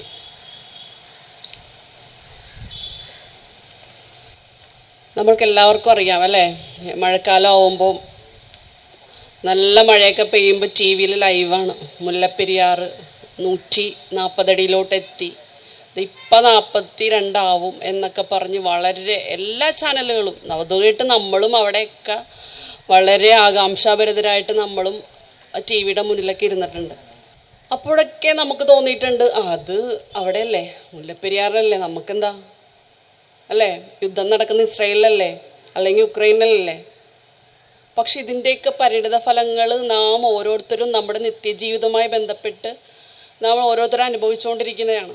പ്രത്യേകിച്ച് നമുക്കറിയാം, നമുക്ക് ഏതെങ്കിലും ഒരു നിയമമോ അല്ലെങ്കിൽ എന്തെങ്കിലും വന്നു കഴിഞ്ഞാൽ ആ നിയമത്തെ മറികടക്കാൻ വേണ്ടിയിട്ട് വേറെ ഒരു നിയമം പ്രാബല്യത്തിൽ കൊണ്ടുവരുന്ന ഒരു ജനത കൂടിയാണ് നമ്മൾ ഓരോരുത്തരും. നമ്മുടെ ഗാഡ്ഗിൽ റിപ്പോർട്ട് വന്നു, ആ ഗാഡ്ഗിൽ റിപ്പോർട്ടിനെ മറികടക്കാൻ വേണ്ടി നമ്മൾ കസ്തൂരിരംഗൻ റിപ്പോർട്ട് കൊണ്ടുവന്നു. എന്നിട്ട് ഓരോ ദുരന്തങ്ങളായിട്ട് നമ്മളിങ്ങനെ അനുഭവിച്ചുകൊണ്ടിരിക്കുന്നതാണ്. ഇപ്പോൾ വയനാടിൽ ദുരന്തത്തിൽ നമ്മളൊക്കെ മനസ്സൊക്കെ അല്ലേ എന്തുമാത്രം വിഷമിച്ചു. അർജുൻ്റെ കാര്യത്തിലും അത് തന്നെ. അപ്പോൾ ഈ വിഷമങ്ങളൊക്കെ ടി വിയിൽ കാണുന്നതിനപ്പുറം നമ്മൾ ഓരോ ദുരന്തങ്ങളും നമ്മളെ ഓർമ്മിപ്പിക്കുന്ന ഓരോ പാഠങ്ങളുണ്ട്. പക്ഷേ ഇത്രയും പാഠങ്ങൾ നമ്മുടെ മുന്നിലൂടെ അനുഭവത്തിലൂടെയൊക്കെ ഉണ്ടായിട്ടും ഇത്തരം ഒരു അപകട ഭീഷണി നമ്മൾക്ക് തന്നെ അല്ലെങ്കിൽ നമ്മൾക്ക് തന്നെ നിലനിന്നിട്ട് പോലും അതിനു വേണ്ടിയിട്ട് ഒരു ചുവട് വയ്ക്കാനോ അല്ലെങ്കിൽ അതിനു വേണ്ടി ശബ്ദം ഉയർത്താനോ നമ്മൾക്ക് കഴിഞ്ഞില്ല എന്ന് പറയുന്നതിൽ വളരെയധികം സങ്കടമുണ്ട്. കാരണം അത്രമാത്രം പല കാര്യങ്ങളിലും മലയാളികൾ പൊളിയാണെന്ന് പറയുമ്പോഴും ഏതൊരു ഭരണകൂടം എടുക്കുന്ന ഏതൊരു തീരുമാനത്തെയും താരതമ്യപ്പെട്ട് പോവാനായിട്ടുള്ള ഒരു മെയ്വഴക്കം ഇന്ന് നമ്മൾക്ക് മലയാളികൾക്ക് ഇപ്പോൾ ഒരു സംജാതമായിരിക്കുകയാണ്. അപ്പോൾ അത് നമുക്ക് തന്നെ ഭീഷണിയാണെന്നുള്ളൊരു തിരിച്ചറിവെങ്കിലും നമ്മൾക്ക് ഉണ്ടാവേണ്ടതുണ്ട്. നമുക്കറിയാം, പശ്ചിമഘട്ടത്തിന് ഏൽക്കുന്ന ഏതൊരു എന്താ പറയുക, ഒരു തൂമ്പപോയിട്ടൊരു സൂചിമുന പോലും അതിനേക്കുന്ന ആഘാതം എത്രത്തോളം വലുതാണെന്നും അത് ഓരോ ദുരന്തങ്ങളായിട്ട് നമ്മുടെ കൺമുന്നിൽ ഒരുപാട് ദൂരെയൊന്നും അല്ലെങ്കിൽ ഒരുപാട് കാലഘട്ടം കാത്തിരിക്കേണ്ട ആവശ്യമില്ലെന്നും നമ്മുടെ മുന്നിൽ ഉണ്ട്. അപ്പോൾ മുല്ലപ്പെരിയാറിന് പുതിയ ഡാം എന്നുള്ളൊരു ആശയം തന്നെ അവിടെ തന്നെ തീർത്തും അപ്രസക്തമാണ്. കാരണം ഒരു പുതിയ ഡാം എന്ന് പറയുമ്പോൾ അവിടെ എത്രമാത്രം അല്ലേ, എന്തുമാത്രം അവിടെ ഈ നമ്മുടെ പശ്ചിമഘട്ടവുമായി ബന്ധപ്പെട്ട് അതിനെന്തോരം ദുർബലപ്പെടുത്തുമെന്ന് നമ്മൾ ഓരോരുത്തർക്കും അറിയാം. അപ്പം അതുകൊണ്ട് തന്നെ ഇപ്പോൾ നമ്മുടെ വിശദീകരിച്ച റോയ് സാറ് പറഞ്ഞ പോലെ തന്നെ ടണൽ എന്ന ആശയം സുപ്രീം കോടതി തന്നെയാണ് നമ്മൾക്ക് ഇങ്ങനെ അത് ഒരു വിദഗ്ധ സമിതിയുടെ നിർദ്ദേശം തന്നെ സുപ്രീം കോടതി നമ്മളുടെ മുന്നിൽ വെച്ചിട്ടുണ്ട്. അപ്പോൾ ആ ആശയവുമായി മുന്നോട്ട് പോവാൻ ഒരു പക്ഷേ എന്താ പറയുക, നമ്മുടെ എറണാകുളം ജില്ലയിൽ നമ്മുടെ വൈപ്പിങ്കരക്കാർ മുൻകൈ എടുത്തു എന്ന് പറയുമ്പോൾ, അതും നമ്മുടെ ഇളങ്ങുന്നപ്പുഴ പഞ്ചായത്തുകാരെ മുൻകൈ എടുത്തു എന്ന് പറയുന്നത് തീർച്ചയായിട്ടും വളരെയധികം അഭിമാനിക്കാവുന്ന ഒരു കാര്യം തന്നെയാണ്. അപ്പോൾ ഈ ഒരു അഭിമാനം അല്ലെങ്കിൽ ആ ഒരു ഇച്ഛാശക്തി നമ്മളത് നടപ്പിൽ വരുത്തുന്നതിലൂടെ നിങ്ങളിൽ ഒരാളായി ഞാനുണ്ടാവും കൂടെ എന്ന് മാത്രം പറഞ്ഞുകൊണ്ട് ഈ ദിവസത്തിൻ്റെ എല്ലാവിധ ആശംസകളും അർപ്പിച്ചുകൊണ്ട് തന്നെ നിർത്തുന്നു. നന്ദി, നമസ്കാരം. അടുത്തതായി ഈ സമ്മേളനത്തെ അഭിസംബോധന ചെയ്യുന്നത് ഈ സമരത്തിൻ്റെ തന്നെ സമരസേനാനി കൂടിയായ നമ്മുടെ പഞ്ചായത്ത് വാർഡ് മെമ്പർ ശ്രീമതി റസിയ ജമാൽ. ബഹുമാനപ്പെട്ട അധ്യക്ഷൻ, ബഹുമാനപ്പെട്ട യോഗം ഉദ്ഘാടനം ചെയ്ത് സംസാരിച്ച കളിശ്ശേരിറാവു രാജ് പ്രസിഡന്റ് പറഞ്ഞ പോലെ മുല്ലപ്പെരിയാർ ഡാം പൊട്ടും അല്ലെങ്കിൽ വെള്ളമേറും എന്നൊക്കെ കുറേ വാർത്തകൾ നമ്മൾക്കറിയാവുമെങ്കിലും ശരിക്കും പറഞ്ഞാൽ ഇത് എന്താണെന്ന് ഇവിടെ വന്നിരിക്കുന്ന നിമിഷം വരെയും എനിക്കിതിനെക്കുറിച്ച് മര്യാദക്ക് അറിയില്ലായിരുന്നു. എന്നെപ്പോലെ തന്നെ ആയിരിക്കാം ഈ ഇരിക്കുന്നതിൽ ഏറെ പേരും ഈ ടണൽ സമിതിയുടെ അംഗങ്ങൾ ഇത് വന്ന് പറയുന്ന സമയം അപ്പോഴാണ് ഇതിൻ്റെ കുറച്ച് ഗൗരവം മനസ്സിലായത്. പക്ഷെ എന്ത് തന്നെ ആയാലും ഇന്നത്തെ ഈ പരിപാടിയിൽ പങ്കെടുക്കണമെന്ന് എനിക്ക് നിർബന്ധമായിരുന്നു. അപ്പോൾ ഇവിടെ വന്നിരുന്ന് ഇപ്പോൾ റോയ് സാറിൻ്റെ കാര്യങ്ങൾ പറഞ്ഞു കേട്ടപ്പോഴാണ് നമുക്ക് ഇത്തിരി കൂടി അതിൻ്റെ ഗൗരവം മനസ്സിലായത്. ശരിക്കും ഈ വെളിയിൽ ഇത്രയും ആൾക്കാരൊന്നും നമ്മുടെ പരിസരത്ത് ഒരു പരിപാടിയിൽ പങ്കെടുത്താൽ പോരാ. ഉദ്ഘാടനം ചെയ്തപ്പോൾ സാറ് പറഞ്ഞു ഭൂരിപക്ഷത്തിന് വലിയ പ്രാധാന്യമില്ലെന്ന്. അപ്പം ഇത് പറഞ്ഞ് മനസ്സിലാക്കി തന്ന റോയ് സാറ്, അതുകൂടാതെ വേദിയിലും സദസ്സിലും ഇരിക്കുന്ന പ്രമുഖ വ്യക്തികളെ, നമ്മളുടെ ഏറ്റവും പ്രിയപ്പെട്ട സഹോദരന്മാരെ, ഈ ഒരു കാര്യത്തിൻ്റെ ഗൗരവം മനസ്സിലാക്കാത്തത് കൊണ്ട് മാത്രമാണ് ഇവിടെ ഇന്ന് എനിക്ക് തോന്നുന്നു ഇത്രയും ആൾക്കാർ കുറവെന്ന് വേണമെങ്കിൽ പറയാം. പക്ഷെ കുറവിൽ നിന്നാണ് നമ്മളത് ഉയർച്ചയിലേക്ക് എത്തുക. സാറ് പറഞ്ഞ പോലെ ഇത് കഴിഞ്ഞിട്ട് നമുക്കിതിനെക്കുറിച്ച് ഇപ്പോൾ ഒരു പരിധിവരെ നമുക്ക് കാര്യങ്ങൾ പറഞ്ഞ് മനസ്സിലാക്കി തന്നെങ്കിലും ഇനിയും ഒരുപാട് സംശയങ്ങൾ ഇപ്പോൾ സാറിൻ്റെ ക്ലാസ് കഴിഞ്ഞ് കഴിഞ്ഞപ്പോൾ അല്ലെങ്കിൽ സംസാരം കഴിഞ്ഞ് കഴിഞ്ഞപ്പോൾ നമുക്കുള്ളിൽ ഇനിയും ഒരുപാട് സംശയങ്ങളുണ്ട്. അത് സംശയം തീർത്തിട്ടേ ഇവിടുന്ന് പോകാവൂ.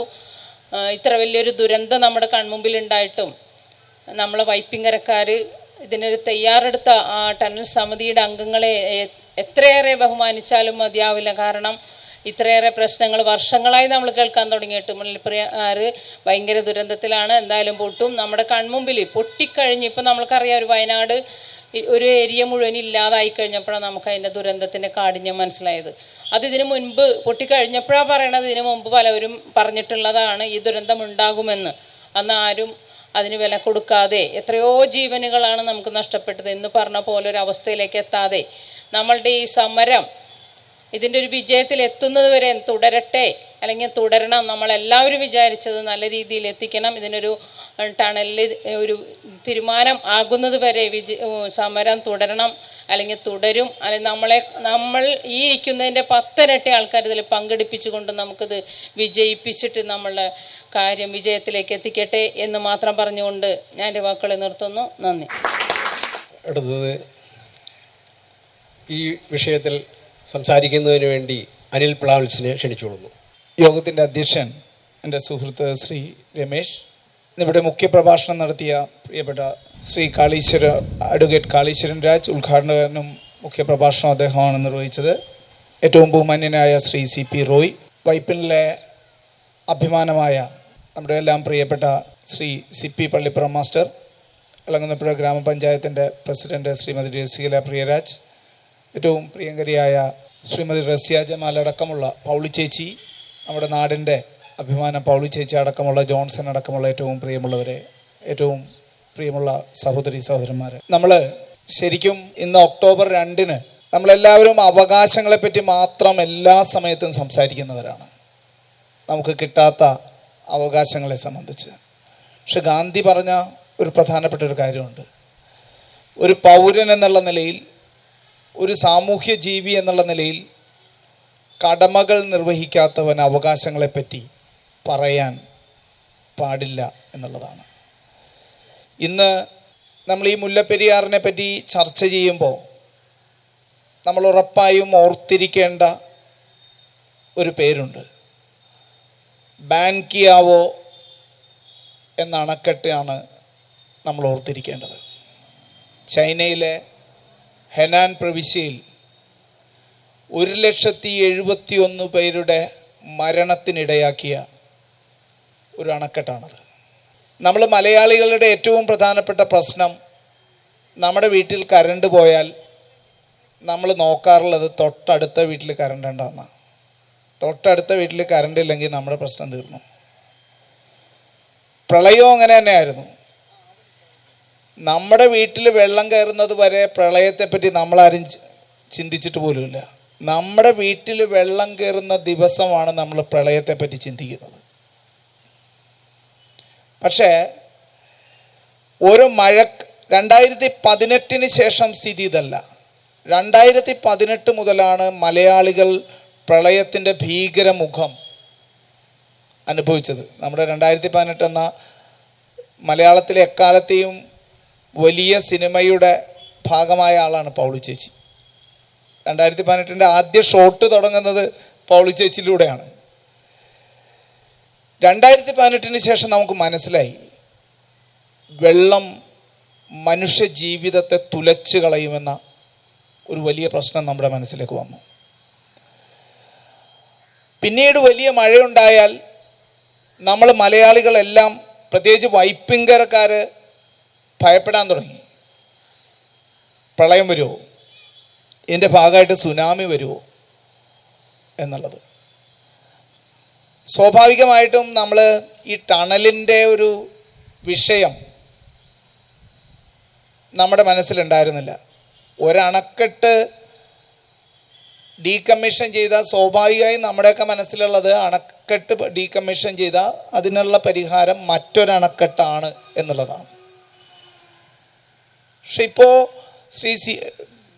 CP റോയ് സാറും അഡ്വക്കേറ്റ് കാളീശ്വരൻ രാജും അവതരിപ്പിച്ചപ്പോഴാണ് അതിൻ്റെ സാങ്കത്യം, അതിൻ്റെ ഏറ്റവും സാങ്കേതികമായ അതിൻ്റെ സാധ്യതകൾ നമുക്ക് മനസ്സിലാവുന്നത്. ഇത് നടപ്പിലാക്കണം. നേരത്തെ സൂചിപ്പിച്ചതുപോലെ വലിയ നിർമ്മിതികളും ആ നിർമ്മിതികളിൽ നിന്നും കിട്ടുന്ന ലക്ഷക്കണക്കിനോ കോടിക്കണക്കിനോ രൂപകളുടെയോ ഒക്കെ കാര്യങ്ങളുണ്ടാവും. പക്ഷെ മനുഷ്യൻ്റെ ജീവിതത്തിനാണ് അതിന് ഏറ്റവും പ്രധാനം എന്നുള്ളതാണ് ഏറ്റവും പ്രധാന പ്രശ്നം. ഇല്ലെങ്കിലുണ്ടല്ലോ, ഒരു 100 വർഷം കഴിയുമ്പോൾ നമ്മുടെ മക്കൾ ഇവിടെ ഇരുന്ന് പുതിയതായി ഉണ്ടാക്കുന്ന ഡാമിനെതിരെ സമരം ചെയ്യേണ്ട അവസ്ഥയിലേക്ക് ഉണ്ടാവും. അത് മാറണം. ഇപ്പോൾ ഉള്ള നിർദ്ദേശത്തിനെ സംബന്ധിച്ച് സാങ്കേതികമായി എന്തെങ്കിലും പ്രശ്നങ്ങളുണ്ടെങ്കിൽ സർക്കാർ തലത്തിലും ഇതുമായി ബന്ധപ്പെട്ട സാങ്കേതികമായ വിദഗ്ധരുടെ നേതൃത്വത്തിൽ വലിയ രീതിയിലുള്ള ചർച്ചകൾ നടക്കണം.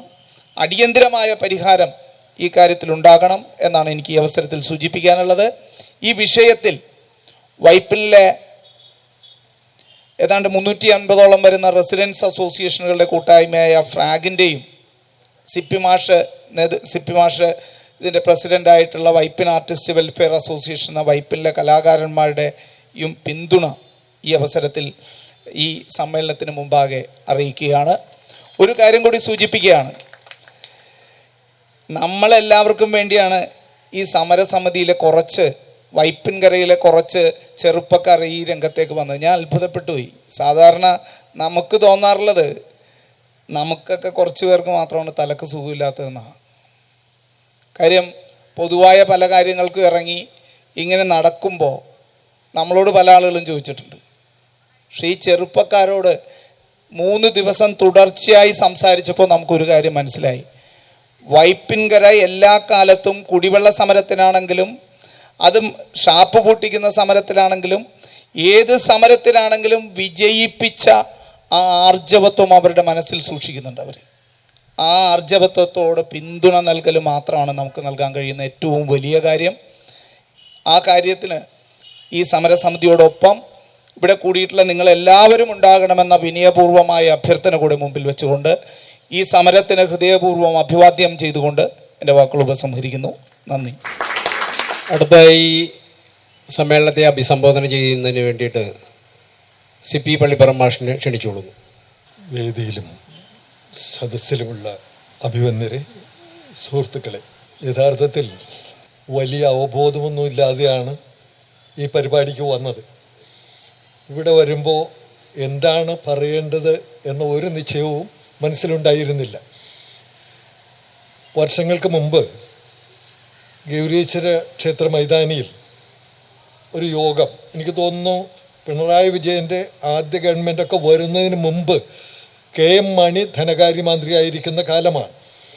ആ കാലത്താണ് വലിയ കേരളത്തിൻ്റെ വിവിധ ഭാഗങ്ങളിൽ നമ്മുടെ മുല്ലപ്പെരിയാർ അണക്കെട്ട് പൊട്ടാൻ പോകുന്നു, അതിനെ സംരക്ഷിക്കണം, അതിൻ്റെ ചൈതന്യം വീണ്ടെടുക്കണമെന്നൊക്കെ പറഞ്ഞുള്ള വലിയ പ്രക്ഷോഭങ്ങൾ ഇടുക്കി ജില്ലയിലും അതുപോലെ കേരളത്തിൻ്റെ പല ഭാഗത്തൊക്കെ നടക്കുന്നതിനിടയിലാണ് ചെറായിയിൽ ധാരാളം ആളുകളുണ്ടായിരുന്നു. ഗൗരീശ്വര മൈതാനിയിലൊരു യോഗം. അപ്പം ഞാനും അവിടെ സംസാരിക്കാൻ വിളിച്ച കൂട്ടത്തിൽ ഞാനും ഉണ്ടായിരുന്നു. ഇപ്പോൾ പൊട്ടും എന്ന എല്ലാവരും കാത്തു നിൽക്കുകയാണ്. അങ്ങനെ പ്രതിഷേധ സമ്മേളനമൊക്കെ ഗംഭീരമായിട്ട് നടന്നു. അടുത്ത ദിവസം പുതിയ ഡാമൊക്കെ വരും എന്നുള്ള പ്രത്യാശയോടുകൂടി എല്ലാവരും പിരിയുകയും ചെയ്തു. ഇങ്ങനെ കുറച്ച് ദിവസം ഒരു അനക്കം ഉണ്ടായതല്ലാതെ പിന്നെ കുറേ നാളത്തേക്ക് മുല്ലപ്പെരിയാറിനെ പറ്റിയുള്ള ഒരു കേട്ടുകേൾവി ഇല്ലാതായി. എന്ന് പൊട്ടുമെന്നോ അല്ലെങ്കിൽ എന്ന് സംരക്ഷിക്കുമെന്നോ അതിനെ സംരക്ഷിക്കാൻ ആരെന്തെങ്കിലും ചെയ്യുന്നുണ്ടോ എന്നോ ഒരു പിടിപാടും ഇല്ലാത്ത ദിവസങ്ങളായിരുന്നു. അപ്പോൾ അതിനിടയിലാണ് ദീർഘനാളത്തെ ഒരു കാത്തിരിപ്പിന് ശേഷം നമ്മളുടെ വിധി വന്നത്. ഇവിടെ അതേക്കുറിച്ച് നന്നായിട്ട് സംസാരിച്ചു. അപ്പം ഞാനതാണ് പറഞ്ഞത്, ആദ്യമേ തുടങ്ങിയത് അതാണ്. ഇവിടെ വരുന്നത് വരെ അതേക്കുറിച്ചുള്ള അവബോധം ഉണ്ടായില്ല. ഇവിടെ വന്നപ്പോൾ അഡ്വക്കേറ്റ് കാളീശ്വരൻ രാജിൻ്റെയും അതുപോലെ CP റോയ് സാറിൻ്റെയും സംസാരം കേട്ടപ്പോൾ പൂർണ്ണമായി ഞങ്ങളെല്ലാവരും മിക്കവാറും എല്ലാവരും തന്നെ ആ രീതിയിലായിരുന്നു. നമ്മൾ ഈ വൈപ്പിൻകരക്കാർക്ക് ഒരു ചെറിയ അഹങ്കാരം സമീപകാലം വരെ ഉണ്ടായിരുന്നു. അത് നമ്മളെ പ്രകൃതി അങ്ങനെ വല്ലാതെ ഉപദ്രവിക്കുന്ന ആളുകളല്ല, നമ്മളെന്ത് വന്നാലും ഒക്കെ രക്ഷപ്പെടാൻ കഴിവുള്ളവരാണ് എന്ന്. ഇപ്പോൾ വെള്ളപ്പൊക്കമൊക്കെ വരുമ്പോൾ കിഴക്കൻ ഭാഗങ്ങളിലൊക്കെ എല്ലാ കൊല്ലവും ഇതിൻ്റെ കെടുതി അനുഭവിച്ചിരുന്ന ആളുകളുണ്ട്.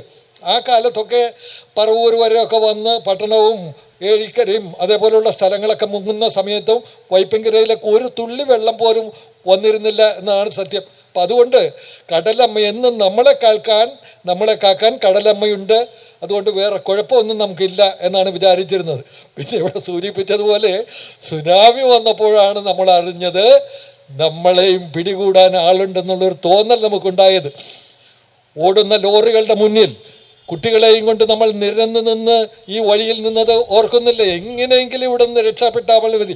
ഈ കരയൊന്ന് കടന്ന് വൈപ്പിൻകര ഒന്ന് കടന്ന് ഈ ഗോശ്രീ പാലം കടന്നോ അല്ലെങ്കിൽ ചെറായി പാലം കടന്ന് അപ്പുറം എത്തിയാൽ മതി, എങ്ങനെയെങ്കിലും ഞങ്ങൾ ആക്കണമെന്ന് പറഞ്ഞ് വന്ന് നിറഞ്ഞു നിൽക്കുന്ന ലോറിയുടെ മുന്നിൽ പാതിരാത്രിയിൽ നിന്ന രംഗം ഇന്നും എൻ്റെ ഓർമ്മയിലുണ്ട്.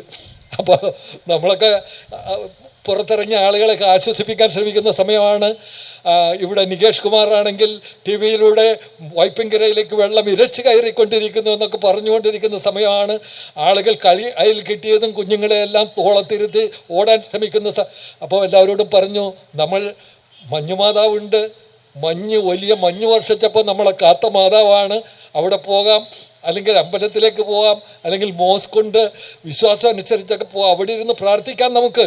ഏതായാലും നമ്മൾ ഓടിയിട്ട് എവിടെ പോകാനാണ്, എവിടെ രക്ഷപ്പെടാനാണ് എന്നൊക്കെ പറഞ്ഞെങ്കിലും ഒരാൾക്ക് മഞ്ഞുമാതാവിനെയും വേണ്ട, ശ്രീകൃഷ്ണനെയും വേണ്ട, ആരെയും വേണ്ട എന്ന മട്ടിൽ ഓടിപ്പോയ അനുഭവങ്ങളെ കൊണ്ട്.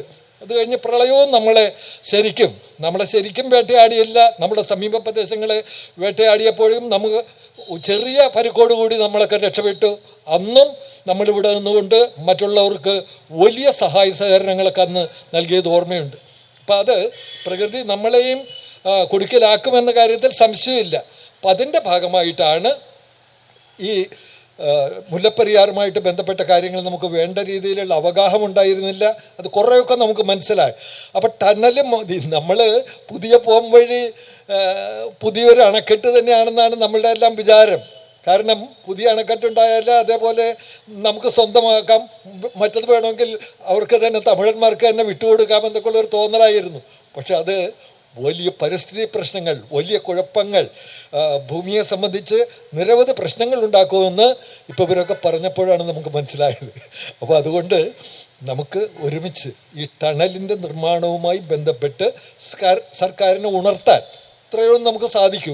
കാരണം അവരൊക്കെ ഉണരേണ്ട ആളുകൾ ഉണർന്നിട്ടില്ലല്ലോ. അപ്പോൾ അവരെ ഉണർത്താൻ, ഈ കാര്യങ്ങൾ ബോധ്യപ്പെടുത്താൻ ഉള്ളൊരു ശ്രമം ഇവിടെ നമ്മളുടെ ഇങ്ങനെയുള്ള പ്രശ്നങ്ങളൊക്കെ ഉണ്ടാകുമ്പോൾ നേതൃത്വം നൽകിയിരുന്നത് CM ദേവസിയാണ്. CM ദേവസി ഞങ്ങളെയൊക്കെ വിളിക്കും, ഇങ്ങനെ ഇവിടെയുള്ള പല ആളുകളെ, പല പ്രസ്ഥാനങ്ങളുമായി ബന്ധപ്പെട്ട ആളുകളൊക്കെ അങ്ങനെ പല മൂവ്മെൻ്റൊക്കെ നടത്തിയിരുന്ന ഒരിടം ഇതാണ്. ഈ സ്വതന്ത്ര മൈതാനവും മാലിപ്പുറമൊക്കെ അതിൻ്റെ ഒരു കേന്ദ്രമായിട്ട് വർത്തിച്ചിരുന്ന സ്ഥലമാണ്. അപ്പം അവിടെയാണ് നമ്മുടെ ഈ ചെറുപ്പക്കാരും, എനിക്ക് അവർ വിളിക്കുന്നത് കേട്ടപ്പോൾ തന്നെ ഇവർക്ക് വേറെ ജോലിയില്ലേ എന്നാണ് തോന്നിയത്. അത് വേറെ ഒന്നും കൊണ്ടല്ല, അവരോട് പറഞ്ഞുമില്ല. തോന്നിയതിന് കാരണം ഇവിടെ എന്തെല്ലാം പ്രശ്നങ്ങളാണ്. നമുക്ക് വൈപ്പിൻകരക്കാർക്ക് 50 കൊല്ലം കഴിഞ്ഞാൽ ഈ വൈപ്പിൻകര ഉണ്ടാകുമോ, വൈപ്പിൻ ദ്വീപ് ഉണ്ടാകുമോ എന്നിപ്പോൾ മാതൃഭൂമി ആഴ്ചപ്പതിപ്പിൻ്റെ ഒരു 6 മാസം മുമ്പുള്ള കവർ ചിത്രവും അതിൽ വന്ന വലിയ ഫീച്ചറും എല്ലാം വൈപ്പിൻകരയെക്കുറിച്ചായിരുന്നു. 50 കൊല്ലം കഴിയുമ്പോഴേക്കും ഇത് ഭൂമിക്കടിയിലേക്ക് പോകും. അത് കൃത്യമായിട്ടുള്ള സൂചനകൾ നൽകുന്നതാണ്. കൊച്ചി നഗരം തന്നെ ഉണ്ടാകുമോ എന്ന കാര്യം തന്നെ കുറച്ച് നാൾ കഴിയുമ്പോൾ ഉണ്ടാകുമോ എന്ന കാര്യം സംശയമാണ്. ആ രീതിയിലുള്ള പ്രകൃതി ദുരന്തങ്ങൾ നമ്മളെ കാത്തു നിൽക്കുന്നുണ്ട്. ഒരു തരത്തിലുള്ള ലക്കും ലഗാനും ഇല്ലാത്ത രീതിയിൽ ഫ്ലാറ്റുകൾ, ഇപ്പോൾ നമ്മുടെ പരിസ്ഥിതി ലോല പ്രദേശമാണെന്നൊക്കെ പറയുന്ന ഇടങ്ങളിൽപ്പെട്ട വൈപ്പിൻകരയിൽ പോലും എത്രയോ ഫ്ലാറ്റുകളാണ് ഇങ്ങനെ ഉയർന്നുകൊണ്ടിരിക്കുന്നത്. ആദ്യം വരുമ്പോൾ നമുക്കിത് മാത്രമേ ഉണ്ടാവുകയുള്ളൂ എന്ന് വിചാരിക്കും, പക്ഷെ നിറയെ ആകുകയാണ്. അപ്പം ആളുകൾ അതൊന്നും ചിന്തിക്കുന്നില്ല. ഈ ഭൂമിയുടെ നിലനിൽപ്പോ പ്രകൃതിയുടെ നിലനിൽപ്പോ ഒന്നും ആളുകൾ ചിന്തിക്കുന്നില്ല. താൽക്കാലികമായി ദീപസ്തംഭം മഹാചര്യം, എനിക്കും കിട്ടണം പണം, ആ ചിന്തയാണ്. അപ്പം അതൊക്കെ നമ്മളെ ആപത്തിലേക്ക് തന്നെയാണ് കൊണ്ടുപോകുന്നത്.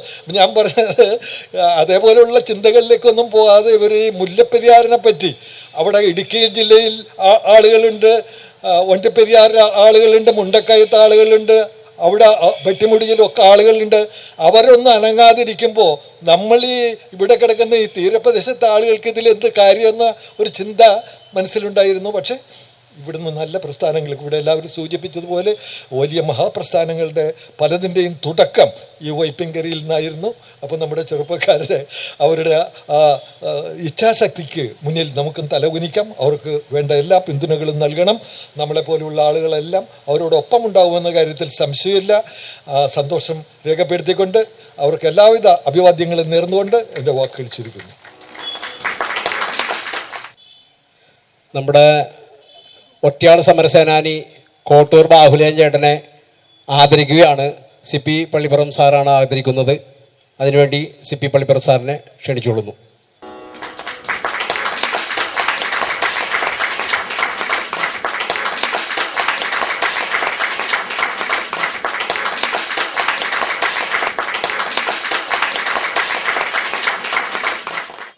അടുത്തതായി ഈ യോഗത്തെ അഭിസംബോധന ചെയ്യുന്നത് മാത്യൂസ് പുതുശ്ശേരി. പ്രിയ ബഹുമാനപ്പെട്ട യോഗ അധ്യക്ഷൻ ശ്രീ രമേശ്, ഈ സമ്മേളനം ഉദ്ഘാടനം ചെയ്ത് സംസാരിച്ച ഏറ്റവും പ്രിയങ്കരനായ ആരാധ്യനായ Shri advocate Kaleeswaran sir, Mullaperiyar tunnel ആശയത്തിൻ്റെ പ്രധാന വക്താവ് Shri C P Roy sir, ഇവിടെ വേദിയിൽ എനിക്ക് മുൻപ് സംസാരിച്ച ഉന്നത വ്യക്തിത്വങ്ങളെ, സദസ്സിലിരിക്കുന്ന പ്രിയ സുഹൃത്തുക്കളെ, നാട്ടുകാരെ, നിങ്ങൾക്കേവർക്കും എൻ്റെ വിനീതമായ നമസ്കാരം. അതോടൊപ്പം തന്നെ 155 ഗാന്ധി ജയന്തി ആശംസകളും വിനയത്തോടെ ഞാൻ അർപ്പിക്കുകയാണ്. വളരെയേറെ സന്തോഷവും വളരെയേറെ അഭിമാനവും തോന്നുന്ന നിമിഷങ്ങളിലൂടെയാണ് ഞാനിവിടെ കടന്നു പോകുന്നത്. കാരണം സിപ്പി സാർ സൂചിപ്പിച്ചതുപോലെ പരിസ്ഥിതി എന്ന വാക്ക് ഉച്ചരിക്കുമ്പോൾ തന്നെ നീയൊക്കെ സിംഹവാലൻ കുരങ്ങല്ലേടാ എന്ന് അവഹേളിച്ചിരുന്ന ഒരു കാലഘട്ടത്തിലൂടെ കടന്നുപോയവനാണ് ഞാൻ. ഇവിടെ ഈ വേദിയിലിരിക്കുമ്പോൾ ജസ്റ്റിസ് VR കൃഷ്ണയ്യരും മേധാ പട്കറും ഒക്കെ ഇരിക്കുന്ന വേദിയിൽ വെച്ചാണ് എന്നെ ഒരു കൂട്ടം ചെറുപ്പക്കാർ ആക്രമിച്ചത്. ഇവിടെ ഇരിക്കുന്ന കുഞ്ഞച്ചൻ ചേട്ടനും ഞാൻ കാണുകയാണ്, ജോർജ് ഏട്ടൻ, കണ്ണൻ, ഇവരൊക്കെ സന്തോഷ് സ്വാശ്രയപ്പിൻ്റെ ആശയം ഉൾക്കൊണ്ടുകൊണ്ട് എന്താണ് ഗ്രാമത്തിൻ്റെ വികസനം എന്നതിനെക്കുറിച്ച് ആഴത്തിൽ ചിന്തിക്കുകയും തങ്ങളുടെ യുവത്വം ഒരു പരിധിവരെ നഷ്ടപ്പെടുത്തിയ ആളുകളാണ് ഇവിടെ ഇരിക്കുന്ന ആളുകൾ. ആ ധീരോജ്വലമായ മുഹൂർത്തങ്ങൾ ഞാൻ അഭിമാനത്തോടും സന്തോഷത്തോടും കൂടി അയവർക്കുകയാണ്. പ്രിയമുള്ളവരെ, ഈ വലിയ സമ്മേളനത്തിലേക്ക് ഒട്ടും പ്രശസ്തനല്ലാത്ത എന്നെയും ഉൾക്കൊള്ളാൻ കാണിച്ച മഹാമനസ്സിന് മുൻപിൽ ഞാൻ പ്രണമിക്കുന്നു. 2 കാര്യങ്ങൾ ഞാൻ സൂചിപ്പിക്കുകയാണ് ഇവരുടെ പ്രവർത്തനങ്ങളെക്കുറിച്ച്. എന്താണ് സാമൂഹ്യ പ്രവർത്തനം എന്നതിനെക്കുറിച്ചുള്ളൊരു ഇവിടെ ഉൾവിളി ഒന്ന് ഓർമ്മപ്പെടുത്തുകയാണ്. ഞങ്ങളൊക്കെ ഈ കാറ്റഗിസം ക്ലാസ്സിൽ പോകുന്ന ആളുകളായിരുന്നു. ക്രിസ്തുമത വിശ്വാസികൾക്ക് മതാധ്യാപനം അല്ലെങ്കിൽ പഠനം നിർബന്ധമാണ്. അപ്പോൾ ക്ലാസ്സിൽ, ചെറിയ ക്ലാസ്സിൽ ടീച്ചർ പല കാര്യങ്ങൾ പറയും. അപ്പോൾ അതിലൊരു ടാസ്ക്, ഇന്നത്തെ പോലെ ഒരു പ്രത്യേക ഉദ്ദേശത്തോടു കൂടി ടീച്ചർ പറഞ്ഞിരുന്ന കാര്യം, നിങ്ങൾ ഓരോ ആഴ്ചയിലും വരുമ്പോൾ ഒരു നല്ല കാര്യം ചെയ്തതിൻ്റെ കാര്യവുമായി ഇവിടെ പറയണം എന്ന് പറഞ്ഞിരുന്നു. എന്തെങ്കിലും ഒരു നല്ല കാര്യം ചെയ്യണം എന്നുള്ളതാണ്. അപ്പോൾ എല്ലാവരും അതങ്ങനെ ചെയ്യും. അങ്ങനെ ടീച്ചർ പറഞ്ഞ ദിവസം അടുത്ത ഞായറാഴ്ച ക്ലാസ് തുടങ്ങി. ടീച്ചർ ആദ്യത്തെ 20 മിനിറ്റ്, 1 മണിക്കൂറാണ് ക്ലാസ്, 20 മിനിറ്റിൽ ടീച്ചർ നിങ്ങൾ കഴിഞ്ഞ ആഴ്ച ചെയ്ത കാര്യങ്ങൾ എന്തൊക്കെയാണ്, നല്ല കാര്യങ്ങൾ എന്തൊക്കെയാണെന്ന് ചോദിക്കുക. അപ്പോൾ ഞങ്ങൾ ഓരോരുത്തരും പറയുന്നു, ഞാൻ അമ്മയ്ക്ക് സഹായം ചെയ്തു, പണ്ടൊക്കെ വെള്ളം കോരുക എന്നുള്ള പ്രധാനപ്പെട്ട കാര്യമാണ്. അപ്പോൾ ഞങ്ങൾ അമ്മയ്ക്ക് വെള്ളം കോരി കൊടുത്തു. അപ്പോൾ അമ്മയ്ക്ക് തേങ്ങ ഇരണ്ടി കൊടുത്തു, മുറ്റമടിച്ചു, വീടിൻ്റെ അകം തുടച്ചു, അടിച്ചു, അങ്ങനെ ഓരോ ദിവസവും. അപ്പോൾ ടീച്ചർ ചില സന്ദർഭങ്ങളിൽ നമുക്ക് മിഠായി തരും, വളരെ സന്തോഷപൂർവ്വം അത് സ്വീകരിക്കും, അതൊരു അവാർഡായിട്ട് കണക്കാക്കും. അപ്പോൾ ഒരു ദിവസം അന്ന് ഈ കൂട്ടത്തിൽ ജേക്കബ് എന്ന് പറയുന്ന ഒരുത്തൻ ഉണ്ട്. അവൻ ഞങ്ങളെക്കാൾ വലിയ കാര്യങ്ങളാണ് ചെയ്തത്, ഇങ്ങനെ അവതരിപ്പിച്ചത്. കണ്ണു മിഴിച്ചു പോയി. അമ്മയ്ക്ക് തേങ്ങയേറേണ്ടിയതും പിരക്കം അടിച്ചതൊന്നുമല്ല അവിടെ. അവൻ പറഞ്ഞത്, അവൻ ചെയ്ത കാര്യം പറഞ്ഞത്, റോഡ് മുറിച്ച് കടക്കാൻ അന്ധനായ ഒരു ചേട്ടനെ ഞാൻ സഹായിച്ചു എന്നതാണ്. അപ്പോൾ കയ്യടി കൂടുതലായി. ടീച്ചർ അന്ന് ഒരു ആപ്പിൾ കരുതിയിരുന്ന് ആപ്പിൾ കൊടുത്ത് അവന് വലിയ സന്തോഷമായി, അവന് വലിയ അവാർഡായിട്ട്. അപ്പോൾ രണ്ടാമത്തെ ആഴ്ചയും ഇങ്ങനെ നല്ല കാര്യങ്ങൾ ചെയ്യാനായിട്ട് വരികയാണ്. ഈ നല്ല കാര്യങ്ങൾ ചെയ്തപ്പോൾ കൂടുതൽ ജേക്കബിൻ്റെ അടുത്ത് ഊഴായി. ജേക്കബിനോട് ചോദിച്ചു, നീ എന്താണ് ഈ ആഴ്ച ചെയ്തത്? ഞാൻ ഒരു അന്ധനായ ചേട്ടനെ റോഡ് മുറിച്ച് കിടക്കാൻ സഹായിച്ചു. അപ്പോൾ ആദ്യത്തെ ദിവസവും അവനത് ചെയ്തു, രണ്ടാമത്തെ ആഴ്ചയും അവൻ ചെയ്തു. അപ്പം ഞങ്ങളുടെ കയ്യടിയിൽ ഇത്തിരി ആക്കം കുറഞ്ഞു, ഒരു സംശയദൃഷ്ടികൾ നോക്കി. മൂന്നാമത്തെ ആഴ്ചയും ചോദ്യം ആവർത്തിച്ചു. ജേക്കബ് എഴുന്നേറ്റ് നിന്ന് വളരെ സന്തോഷപൂർവ്വം ജേക്കബ് അഭിമാനത്തോടെ പറഞ്ഞു, ഞാൻ ഒരു അന്ധനായ ചേട്ടനെ റോഡ് മുറിച്ച് കടക്കാൻ സഹായിച്ചു. അപ്പോൾ ടീച്ചർ ചോദിച്ചു, എന്നിട്ട് ആ ചേട്ടൻ എന്ത് പറഞ്ഞു എന്ന് ചോദിച്ചു. അവനൊരു കൂസലില്ലാതെ പറഞ്ഞു, ആ ചേട്ടൻ എന്നെ ബാസ്റ്റേഡ് എന്ന് വിളിച്ചു. ഈ ബാസ്റ്റേഡ് എന്ന് പറഞ്ഞാൽ അന്നത്തെ ആ ഇംഗ്ലീഷ് വാക്യം അന്ന് നമുക്ക് അർത്ഥം അറിയില്ലായിരുന്നു. ചുരുക്കി പറഞ്ഞ മലയാളത്തിൽ പറഞ്ഞ തന്തയില്ലാത്തവനെ എന്നുള്ള അർത്ഥത്തിലാണ് പ്രയോഗിച്ചത്. എന്തായി ജേക്കബ് ചെയ്തിരുന്നേ? ജേക്കബ് ഒരാവശ്യമില്ലാത്ത ഒരു ചേട്ടനെ പിടിച്ചു വലിച്ച് റോഡ് കടക്കാനായിട്ട് ശ്രമിച്ചിരുന്നു. ഞാൻ പറഞ്ഞു വരുന്നത്, ഇന്നത്തെ സാമൂഹ്യ പ്രവർത്തനത്തിൻ്റെ സ്റ്റൈല് ഞാൻ പറയുക, എന്തൊക്കെ ഇങ്ങനെ ചെയ്യണം, എങ്ങനെയെങ്കിലും ചെയ്യണം. ഇങ്ങനെ ഇപ്പോൾ പത്രത്തിലൊക്കെ ഇപ്പോൾ വെറുതെ നിന്നാലും പത്രത്തിൽ വാർത്തയാവും. ഇപ്പോൾ ഇദ്ദേഹം ഇപ്പോൾ പ്രസ് ക്ലബിൻ്റെ, ഞാൻ ചോദിച്ചു ആരാണ് അദ്ദേഹം, പുതിയതായിട്ട് ഇവിടെ കാണുന്നല്ലോ എന്ന് ചോദിച്ചപ്പോൾ പ്രസ് ക്ലബിൻ്റെ ഫോട്ടോഗ്രാഫറാണ്. അപ്പോൾ എങ്ങനെ നിന്നാലും ചരിഞ്ഞ് നിന്നാലും നേരെ നിന്നാലും പത്രത്തിൽ വരും. അപ്പോൾ ഇങ്ങനെയാണ് സാമൂഹ്യ പ്രവർത്തനത്തിൻ്റെ ഒരു സ്റ്റൈല് പോകുന്നത്. അവിടെയാണ് വളരെ ത്യാഗോജ്ജലമായ, വളരെയേറെ പ്രയാസം നിറഞ്ഞ ഒരു വിഷയവുമായിട്ട് ഈ സുഹൃത്തുക്കൾ വരുന്നത്. അപ്പോൾ യഥാർത്ഥത്തിലുള്ള സാമൂഹ്യ പ്രവർത്തനത്തിൻ്റെ ശൈലി എന്ന് പറയുന്നത് ജനങ്ങളെ അവരുടെ അവകാശങ്ങളെക്കുറിച്ചും അവരുടെ കടമകളെക്കുറിച്ചും ബോധ്യപ്പെടുത്തി കർമ്മനിരതരാക്കുക എന്നുള്ളതാണ്. അതിവിടെ ഞാൻ കാണുന്നു എന്നുള്ളതാണ്. പ്രിയമുള്ള സുഹൃത്തുക്കളെ, ഈ കൂട്ടുകാർക്ക് വേണ്ടി ഒരു കയ്യടി ഒന്ന് കൊടുത്ത്, ഒന്ന് നമ്മുടെ കയ്യടിക്ക് പോരാ, നമ്മുടെ മലയാളികളിൽ നിന്ന് കയ്യടിക്കുക എന്ന് പറഞ്ഞാൽ നല്ല വാക്ക് ഓതുവാൻ ത്രാണി ഉണ്ടാകണമെന്നുള്ള പ്രാർത്ഥന. നല്ല വാക്ക് ഓതിയാലേ അവന് കയ്യടി കൊടുക്കില്ല. അപ്പോൾ നല്ല കയ്യടി കൊടുത്തവർക്ക് പിന്തുണ കൊടുക്കുക എന്നുള്ളതാണ്. അപ്പോൾ സാമൂഹ്യ പ്രവർത്തനത്തിൻ്റെ ശൈലിയിൽ നിന്ന് വ്യത്യസ്തമായി ആർജവത്തോടെ ഇതാ ഞങ്ങളുണ്ട് എന്ന് പറഞ്ഞുകൊണ്ട് കടന്നു വരുന്ന ചെറുപ്പക്കാരെ, ഈ ഏറ്റവും ജൈവ വൈവിധ്യമുള്ള ഒരു പ്രദേശം, രാജ്യം ഈ ആമസോൺ കാടുകളാണ്. ആമസോൺ കാടുകൾ, പ്രിയമുള്ളവർ, ഈ ആമസോൺ കാടുകളിൽ ഏറ്റവും ധാരാളമായി ചിത്രശലഭങ്ങളുണ്ട്. പ്രൊഫസർ ഉള്ളപ്പോൾ ഇത് പറയാമോ എന്ന് എനിക്ക് പേടിയുണ്ട്, എങ്കിലും എൻ്റെ നാട്ടുകാരല്ലേ, അവരോട് പറയാം. ഇപ്പം ധാരാളം ചിത്രശലഭങ്ങളുണ്ട്. ഇപ്പം നമ്മുടെ തേവര കോളേജിലുള്ള ഗവേഷക വിദ്യാർത്ഥികൾ ധാരാളം ചിത്രശലഭങ്ങളെയും ധാരാളം ഷഡ്പഥങ്ങളെയും കൂടുതലായി കണ്ടുപിടിച്ചായിട്ടുള്ളൊക്കെ വാർത്ത നിങ്ങൾ വായിച്ചുമാണ്. എന്തായാലും ഇപ്പോൾ കണ്ടുപിടിച്ച ചിത്രശലഭങ്ങളിൽ 2000-ലേറെ ഇനങ്ങളുണ്ടെന്നാണ് പറയണേ. ഈ ഇത്രയേറെ വരുന്ന ജൈവ വൈവിധ്യമുള്ള ഈ ചിത്രശലഭങ്ങൾ അവ പറക്കുമ്പോൾ, അവയുടെ ചിറകിട്ടടിക്കുമ്പോൾ അങ്ങ് ദൂരെയുള്ള പസഫിക് സമുദ്രത്തിൽ തിരമാലകൾ ഉണ്ടാകുന്നു എന്നാണ് പറയുന്നത്. ഇത് ഞാൻ പറയുന്നതല്ല, ശാസ്ത്രജ്ഞന്മാർ തെളിയിച്ചിട്ട കാര്യമാണ്. ഇതിനെയാണ് ബട്ടർഫ്ലൈ ഇഫക്റ്റ് എന്ന് പറയുന്നത്. ഏറ്റവും നിസ്സാരം എന്ന് പറയുന്നത് ഏതാണ്ട് 3 ദിവസമോ 4 ദിവസമോ ആയുസുള്ളൂ ഈ ചിത്രശലഭങ്ങൾ. ഈ ചിത്രശലഭങ്ങളുടെ പത്രങ്ങൾ അവർ ചിറക് അടിക്കുമ്പോൾ നോക്കൂ, പസഫിക് സമുദ്രത്തിലെ തിരമാലകൾ ഉണ്ടാകുന്നു. ഈ മാലിപ്പുറത്ത് ഈ ചെറുപ്പക്കാർ ഈ ഒരു ആശയം പറഞ്ഞുകൊണ്ട്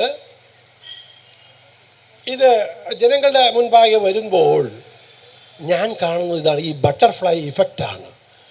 നാളെ ഇതിനൊരു ഫലമുണ്ടാകും, നാളെ ഇതിനൊരു മാറ്റമുണ്ടാകും. ഉയർന്ന് എഴുന്നേറ്റ് നിന്ന് തൻ്റെ ഇടത്തോടുകൂടി ആളുകളോട് സംസാരിക്കാൻ ഇത് ഞങ്ങൾക്ക് ദോഷം ചെയ്യും, ഇതിനൊരു പരിഹാരം കാണണമെന്ന് പറയാൻ. പ്രിയമുള്ളവരെ, ഞങ്ങളിവിടെ പരിസ്ഥിതി പ്രവർത്തനങ്ങൾ നടത്തുമ്പോൾ ഇത്ര ആളുകൾ കൂടിയിരുന്നില്ല. ഇന്ന് ആളുകൾക്കൊരു അവയർനെസ്, ഒരു അവബോധം ഉണ്ടായിട്ടുണ്ട്. അപ്പോൾ ഇത് വിജയത്തിൻ്റെ സൂചനയായിട്ട് ഞാനിതിനെ കാണും. എന്തിനാണ് ഇങ്ങനെ സമരം ചെയ്യുന്നത്? എന്ത് കാര്യമാണ്? നമുക്ക് നമ്മുടെ മക്കൾക്ക് അവരുടെ മക്കൾക്കിവിടം കഴിയണ്ടേ? നമുക്ക് മാത്രമാണോ ഇവിടെ കഴിയേണ്ടത്? നമുക്ക് നമ്മുടെ മക്കൾക്ക് അവരുടെ മക്കൾക്കിവിടം കഴിയണം. അപ്പം നമ്മൾ മാത്രമല്ല, ഇത് വരും തലമുറയിൽ നിന്ന് കടം വാങ്ങിച്ച ഭൂമിയാണിത്. ഇത് തിരിച്ചു കൊടുക്കുവാനുള്ളതാണ്. ഇതാണ് നമ്മൾ എത്രമാത്രം അമ്പലത്തിലും എത്രമാത്രം പള്ളിയിലും ഒക്കെ പൂജയും ബാങ്ക് വിളിയൊക്കെ നടത്തിയിട്ട് അത് പൂർണ്ണതയിൽ എത്തണമെന്നുണ്ടെങ്കിൽ ഇതിൻ്റെ ഈ പരിസ്ഥിതിയുടെ ആത്മീയത, പരിസ്ഥിതിയുടെ ദൈവശാസ്ത്രം ഉൾക്കൊണ്ട് പ്രവർത്തിക്കേണ്ടി വരും. അപ്പോൾ ഇത് താഴെത്തട്ടിലുള്ള ആളുകളെ ബോധവൽക്കരിച്ച് അവനെ ത്രാണിയുള്ളവനാക്കി ഈ ഭരണകൂടത്തോട് ചോദ്യം ചെയ്യാനുള്ള അവസ്ഥയിലേക്ക് എത്തിച്ചിടുക എന്നുള്ളതാണ്. അപ്പോൾ നമ്മുടെ തലമുറയ്ക്ക് വേണ്ടി മാത്രമല്ല, വരും തലമുറയ്ക്ക് വേണ്ടിയുള്ള കാര്യമാണ്. ഇവിടെ ഞങ്ങൾ കഴിഞ്ഞ ഈ കാലാവസ്ഥ വ്യതിയാനത്തെക്കുറിച്ച് സാറേ ഇവിടെ 8 രാജ്യങ്ങൾ ചേർന്ന് ഒരു പഠനം നടത്തിയിരുന്നു. ആ പഠനത്തിന് നേതൃത്വം കൊടുത്തതിൽ ഒരാൾ ഈ ഉള്ളവനാണ്. അപ്പോൾ അതിൻ്റെ ഭാഗമായിട്ട് കുട്ടികൾക്ക് മത്സരങ്ങൾ ഉണ്ടായിരുന്നു. അപ്പോൾ ഞങ്ങൾ ഇന്നിപ്പോൾ പേര് കേട്ട ഒരു സിനിമാ നടനെ കൊണ്ടാണ് ഞങ്ങളത് ഉദ്ഘാടനം ചെയ്തത്. അപ്പോൾ ഇതിൻ്റെ ആമുഖമായിട്ട് ഞാൻ സംസാരിച്ച കൂട്ടത്തിൽ നമുക്കിങ്ങനെ വേലിയേറ്റം ഇങ്ങനെ കൂടിക്കൂടി വരുന്നു, 1/2 സെൻറ്റിമീറ്റർ വീതം ഉയരുന്നുണ്ട് ജലനിരപ്പ് എന്ന് പറഞ്ഞ് ഇങ്ങനെ ഒരു അന്തരീക്ഷം ഉണ്ടാക്കിയിരുന്നു ഞാൻ. ഈ മനുഷ്യൻ ഉദ്ഘാടനത്തിനായിട്ട് എഴുന്നേറ്റ് എന്നിട്ട് പറയും, ഈ സാറ് പറയുന്ന തുണയാണ് പറയണേ, ഈ സാറ് മണ്ടത്തരമാണ് പറയണേ, ഈ കുട്ടികളെയൊക്കെ പേടിപ്പിക്കാൻ വേണ്ടി പറയുകയാണ് എന്ന് പറഞ്ഞുകൊണ്ടാണ്. 150 സ്കൂളുകളിലെ കുട്ടികളുണ്ടായിരുന്നു. അപ്പോൾ വലിയ സദസ്സാണ്. പക്ഷേ അന്ന് അത് പറഞ്ഞ് 2017 അത് പറഞ്ഞത്. ഒരു കൊല്ലം ആവുന്നതിന് മുമ്പാണ് പ്രളയം ഉണ്ടായത്. അപ്പം ഇത് ആളുകൾ വിചാരിക്കും ഇതൊക്കെ മണ്ടന്മാരെ പറയുന്നതാണ്. ഇതിനെയാണ് പ്രവാചക ദൗത്യം എന്നത്. വരാനിരിക്കുന്ന കാര്യങ്ങളെ മുൻകൂട്ടി കണ്ട് പ്രവർത്തിക്കുന്നതാണ് പ്രവാചക ദൗത്യം. ഈ പ്രവാചകന്മാരൊക്കെ തന്നെ പീഡനങ്ങൾ ഏറ്റുവാങ്ങിയവരാണ്. ഈ പീഡനങ്ങൾ ഏറ്റുവാങ്ങാൻ തയ്യാറുള്ള ഒരു പറ്റം വളർന്നു വരുന്നു എന്നുള്ളത് നമുക്ക് പ്രതീക്ഷ നൽകുന്നു, പ്രത്യാശ നൽകുന്നു. അപ്പം എന്തായിരിക്കണം, എന്തുകൊണ്ടാണ് ഇതിങ്ങനെ ചെയ്യുന്നത്? വരും തലമുറയ്ക്ക് വേണ്ടിയുള്ള ഒരു പ്രവർത്തനമാണ്. എങ്ങനെയായിരിക്കണം വികസനം എന്നുള്ളതാണ് പറയുന്നത്. എങ്ങനെയായിരിക്കണം വികസനം എന്നത്? ധൂർത്തന്മാരുടെ സുഖമത പദ്ധതിയല്ലല്ല. വികസനമെന്നാൽ അവശർക്കെല്ലാം ജീവിതമേകും വഴിയല്ലോ. വികസനം എന്ന് പറയുന്നത് സമ്പന്നന്മാർക്ക് വേണ്ടിയുള്ള ഒരു പ്രവർത്തനമല്ല, മറിച്ച് അത് ഏറ്റവും താഴെയുള്ളവന് വേണ്ടി അവനെയും ഉയർത്തിക്കാട്ടുവാൻ, അവനെയും സമൂഹമധ്യത്തിൽ അവതരിപ്പിക്കുവാൻ, ഇതിനെയാണ് പാർശ്വവൽക്കരിക്കപ്പെട്ടവരെയും അരികുവൽക്കരിക്കപ്പെട്ടവരെയും സ്വന്തം നാവില്ലാത്തവരെയും ഉയർത്തിക്കൊണ്ടുവരാൻ, അവർ നാവായി തീരാൻ ഈ സമര പോരാട്ടത്തിന് സാധിക്കുമെന്ന് പ്രതീക്ഷ. ജലം എന്ന് കേൾക്കുമ്പോൾ നമുക്ക് വികാരമാണ്. കാരണം കുടിവെള്ളത്തിന് വേണ്ടി ദിവസങ്ങളോളം സമരം ചെയ്ത പ്രദേശമാണ്, സ്ഥലമാണിത്. അനേകം പീഡനങ്ങൾ ഏറ്റുവാങ്ങിയ സ്ഥലമാണിത്. അപ്പോൾ കുടിവെള്ളക്ഷാമം ഇന്നും ഞങ്ങൾ അനുഭവിച്ചുകൊണ്ടിരിക്കുകയാണ്. അപ്പം ജലം ഞങ്ങൾക്ക് ഒരു വികാരമാണ്. അതുകൊണ്ട് വൈപ്പിങ്കരയിലുള്ള ആളുകൾ ഇത്ര നല്ല, അതുമാത്രമല്ല വൈപ്പിങ്കരയിൽ നിന്നാണ് കൂടുതൽ ആശയം, കൂടുതൽ തീപ്പൊരി ബന്ധങ്ങൾ ഒക്കെ ഉണ്ടായിട്ടുള്ളത്. അത് നമുക്ക് പ്രത്യാശ നൽകുന്ന കാര്യമാണ്. അപ്പോൾ ഇവിടെ ഒരു കാര്യം കൂടി പ്രസ്താവിച്ച് ഞാൻ അവസാനിപ്പിക്കാം. ഇവിടെ എന്താ സംഭവിക്കുന്നത്? ഇത്രയൊക്കെ പറഞ്ഞിട്ടും ഈ പ്രൊഫസർ, ഞങ്ങളൊക്കെ എന്ന് പറഞ്ഞാൽ സാധാരണ മാത്യൂസ് പുശ്ശേരി ആരാ? ഒരു സ്കൂൾ വാദ്യാര്. ഇയാൾക്ക് എന്താ? ഇവിടെ ഉണ്ടായിരുന്ന കണ്ണൻ എന്താ? കണ്ണന് ഇവിടുത്തെ പ്രകൃതി ജീവനവും ഡെക്കറേഷനൊക്കെ നടത്തുന്ന. കുഞ്ഞച്ചൻ ചേട്ടൻ ആരാ? ഒരു മരപ്പണിക്കാരനാണ്. പക്ഷെ ഞങ്ങളൊക്കെ പറഞ്ഞ വാക്കുകൾക്ക് വേണ്ടത്ര വില സമൂഹം നൽകിയിട്ടില്ല എന്നതുകൂടി നമ്മൾ മനസ്സിലാക്കണം. അത് ഞാൻ മനസ്സിലാക്കുന്ന ഒരു കാര്യം, ഈ ബൈബിളിൻ്റെ ഒരു പശ്ചാത്തലം ഞാൻ ഓർമ്മിപ്പിക്കുക. യേശു ഭഗവാന്റെ കാര്യങ്ങൾ തൻ്റെ ശിഷ്യന്മാരായിട്ടുള്ള പത്രോസും മറ്റേ അന്ത്രയോസും കൂട്ടരും ഒക്കെ കൂടി കുറേ കാര്യങ്ങളൊക്കെ പറഞ്ഞു. പക്ഷെ അവർ മുക്കുവന്മാരായിരുന്നു. അതുകൊണ്ട് കുറേ അവരുടെ നാട്ടിലുള്ള ആളുകളൊക്കെ വിശ്വസിച്ചു. പക്ഷെ റോമിലുള്ള ആളുകൾ വിശ്വസിച്ചില്ല. അത് വിശ്വസിക്കുന്നത് ഈ സെൻറ്റ് പൗലോസ് വരുന്നതിന് ശേഷമാണ്. കാരണം പൗലോസ് ആരായിരുന്നു? പൗലോസ് അന്നത്തെ അക്കാഡമിക് ക്വാളിഫിക്കേഷൻ ഉള്ള വ്യക്തിയായിരുന്നു. അപ്പം നോക്കൂ, ഞങ്ങൾ പറഞ്ഞിട്ട് കേൾക്കാത്ത കാര്യങ്ങൾ CP റോയ് സാറ് പറഞ്ഞപ്പോൾ, പ്രൊഫസർ CP റോയ് സാറ് പറഞ്ഞപ്പോൾ, അഡ്വക്കേറ്റ് കാളീശ്വരൻ പറഞ്ഞപ്പോൾ ജനം മനസ്സിലാക്കുന്നു, വളരെ സന്തോഷപൂർവ്വം അത് കേട്ടിരിക്കുന്നു. ഇത് നല്ലൊരു സൂചനയായി ഞാൻ കാണുകയാണ്. എന്നെയൊക്കെ കണക്കാക്കിയിരുന്നത് അവന് വേറെ വേലയും പണിയൊന്നും ഇല്ലാത്തവനാണ്, മുഷിഞ്ഞ വേഷമൊക്കെ ഇട്ട് കിടക്കുന്നത്, അങ്ങനെ കാതിട്ട് കിടക്കുന്നത്, ഇങ്ങനെയൊക്കെയോ. ഇന്നത് കാലഘട്ടം മാറി. പരിസ്ഥിതി എന്നുള്ളത് പറയുന്നത് കാര്യങ്ങൾ മനസ്സിലാക്കി. പ്രിയമുള്ളവരെ, ഇത്രയൊക്കെ ആയിട്ടും നമ്മുടെ ഭരണാധികാരികൾ എന്തുകൊണ്ടാണ് കൃത്യമായ ഒരു തീരുമാനം എടുക്കാത്തതെന്ന് ചോദിച്ചാൽ സംശയിക്കുന്നു. ഒരു പുതിയ വാക്ക് ഞാൻ നിങ്ങളുമായി പങ്കുവെക്കുകയാണ്: ദുരന്ത മുതലാളിത്തം. അധികാരികൾ ദുരന്തമുണ്ടാകാൻ കാത്തിരിക്കുന്നു. അത് ചുമപ്പോ പച്ചയോ നീലയോ എന്തോ ആയിക്കൊള്ളട്ടെ, ആരുമായിക്കൊള്ളട്ടെ. പല വെള്ളപ്പൊക്കവും പല ദുരന്തങ്ങളും ഇവിടെ ആസൂത്രിതമായിരുന്നു എന്ന് നമ്മൾ പിന്നീട് വായിച്ചു അറിഞ്ഞു. ഇങ്ങനെ ദുരന്തമുണ്ടാകുമ്പോൾ നമ്മൾ ജീവകാരുണ്യ പ്രവർത്തനം ഉണ്ടാവും, മനസ്സലിയും, നമ്മൾ ഉള്ളത് മുഴുവനും കൊടുക്കും, അത് ചിലവാക്കില്ല. ഇത് ജാഗ്രതയോടെ ഇരിക്കേണ്ട കാലമാണ്. ഇങ്ങനെയുണ്ട്. അപ്പം ഇവിടെ പിന്നെ വേറൊരു കാര്യമുണ്ട്. ഒരു P രാമേന്ദ്രൻ്റെ കവിത, നിങ്ങൾക്ക് ആരോടാണ് കൂടുതൽ ഇഷ്ടം? എന്നോട്. അത് കഴിഞ്ഞാലോ? അതങ്ങനെ കഴിയുന്നില്ലല്ലോ. കവിത തീർന്നു. നിങ്ങൾക്ക് ആരോടാണ് കൂടുതൽ ഇഷ്ടം? എന്നോട്. അത് കഴിഞ്ഞാലോ? അതങ്ങനെ കഴിയുന്നില്ലല്ലോ. പ്രിയമുള്ളവരെ, നമ്മുടെ അധികാരികൾ എൻ്റെ കുട്ടി, എൻ്റെ പട്ടി, എൻ്റെ ചട്ടി, എൻ്റെ മകള്, എൻ്റെ എൻ്റെ എൻ്റെ എന്നുള്ള കാലത്തിലേക്ക് പോവുക. ഇതിനെ നിലനിർത്തേണ്ടത് നമ്മളാണ്. കാരണം നമ്മുടെ നികുതി പണമാണ് ഉപയോഗിക്കുന്നത്. പ്രിയമുള്ളവരെ, ഞാൻ ആ വാക്കുകൾ അവസാനിക്കുകയാണ്. സ്വന്തം ദൗത്യത്തിൽ അചഞ്ചലമായ വിശ്വാസമുള്ള ഒരു പറ്റം ആളുകൾക്ക് ചരിത്രത്തിൻ്റെ ഗതിയെ തിരിച്ചുവിടാനാകുമെന്ന ഗാന്ധിയൻ സൂക്തം നിങ്ങളുമായി പങ്കുവെക്കുകയാണ്. ഇവിടെ വരാനിരിക്കുന്ന നല്ല നാളേക്ക് വേണ്ടി പീഡനങ്ങൾ ഏറ്റുവാങ്ങാൻ നിങ്ങൾ കടന്നു വരണമേ എന്നാണ് ഞങ്ങൾ പ്രാർത്ഥിക്കുന്നത്. ഇതൊരു അപേക്ഷയാണ്. ഞാൻ 1-2 ആശയങ്ങൾ ഇവരുമായി പങ്കുവയ്ക്കുകയുണ്ടായി. ഞാൻ അതുകൊണ്ട് ഓർമ്മിപ്പിച്ചുകൊണ്ട് അവസാനിപ്പിക്കാം. നമുക്കിത് മുല്ലപ്പെരിയാർ ഡാം ഒന്ന് കാണണം, നമ്മൾ പഠിക്കണം. നമുക്ക് ഇവിടുന്ന് ഒരു സംഘം തന്നെ പോകണം. നമുക്ക് സത്യാഗ്രഹം ആരംഭിക്കുന്നതിന് മുമ്പ് തന്നെ അതിനൊരു പഠനത്തിനുള്ള തയ്യാറെടുപ്പുണ്ടാകണമെന്ന് അഭ്യർത്ഥിച്ചുകൊണ്ടും, ഇനി വരുന്ന പീഡനകാലത്തിൽ പീഡകൾ സഹിക്കുന്നതോടൊപ്പം ഞങ്ങളുണ്ട് എന്ന് പ്രഖ്യാപിച്ചുകൊണ്ട്, ഹൃദയത്തിൻ്റെ ഭാഷയിൽ നന്ദിയും അഭിവാദ്യങ്ങൾ അർപ്പിച്ചുകൊണ്ട്, എന്നെ കേട്ട മുഴുവൻ സുമനസ്സുകൾക്കും നന്ദി പ്രകാശിപ്പിച്ചുകൊണ്ട് ഞാൻ നിർത്തുന്നു. ജയ് ഹിന്ദ്. 2 വാക്ക് രമേഷ് സംസാരിക്കും. പ്രിയപ്പെട്ടവരെ, കഴിഞ്ഞ 18 വർഷങ്ങളായി ഈ മുല്ലപ്പെരിയാർ പ്രശ്നങ്ങൾ ഉത്തരമില്ലാതെ നീളുകയാണ്. ഈ വരുന്ന ഒക്ടോബർ 10-ന് 129 വർഷം ആയുസ് തികയുന്ന മുല്ലപ്പെരിയാർ അണക്കെട്ട് നമ്മുടെ എല്ലാവരുടെയും ജീവന് ഭീഷണിയായി നിലകൊള്ളുകയാണ് എന്നുള്ളതിലൊരു തർക്കവുമില്ല. തമിഴ്നാട് 152 അടിയായി ജലമുയർത്താൻ ശ്രമിച്ചുകൊണ്ടിരിക്കുകയാണ്. അതേസമയം കേരളം പുതിയ ഡാം എന്ന ആവശ്യവുമായി മുന്നോട്ട് പോകാൻ ശ്രമിക്കുകയാണ്.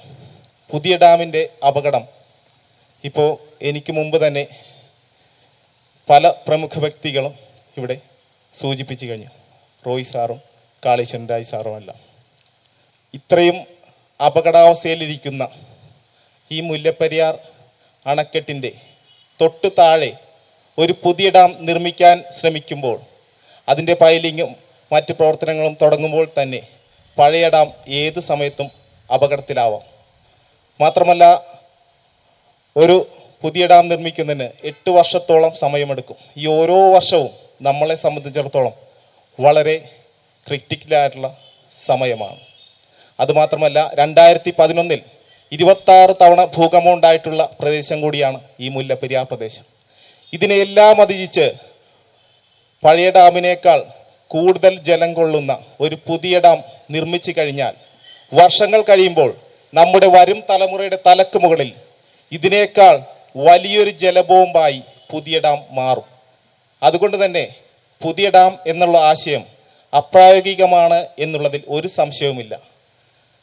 അതുപോലെ ഈ പഴയ ഡാമിൽ കൂടുതൽ വെള്ളം ഉൾക്കൊള്ളിക്കാൻ ശ്രമിക്കുന്ന തമിഴ്നാടിൻ്റെ നടപടികളും അപ്രായോഗികമാണ് എന്നുള്ളതിൽ ഒരു സംശയമില്ല.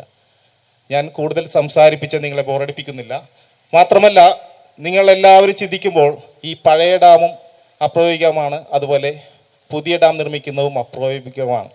അപ്പോൾ നമ്മളുടെ മുമ്പിലുള്ള ഏക സൊല്യൂഷൻ എന്ന് പറയുമ്പോൾ അതാണ് 2014 മെയ് 7 സുപ്രീം കോടതി വിധിയിൽ പരാമർശിച്ച 50 അടി ഉയരത്തിലെ പുതിയ ടണൽ എന്നുള്ള ആശയം.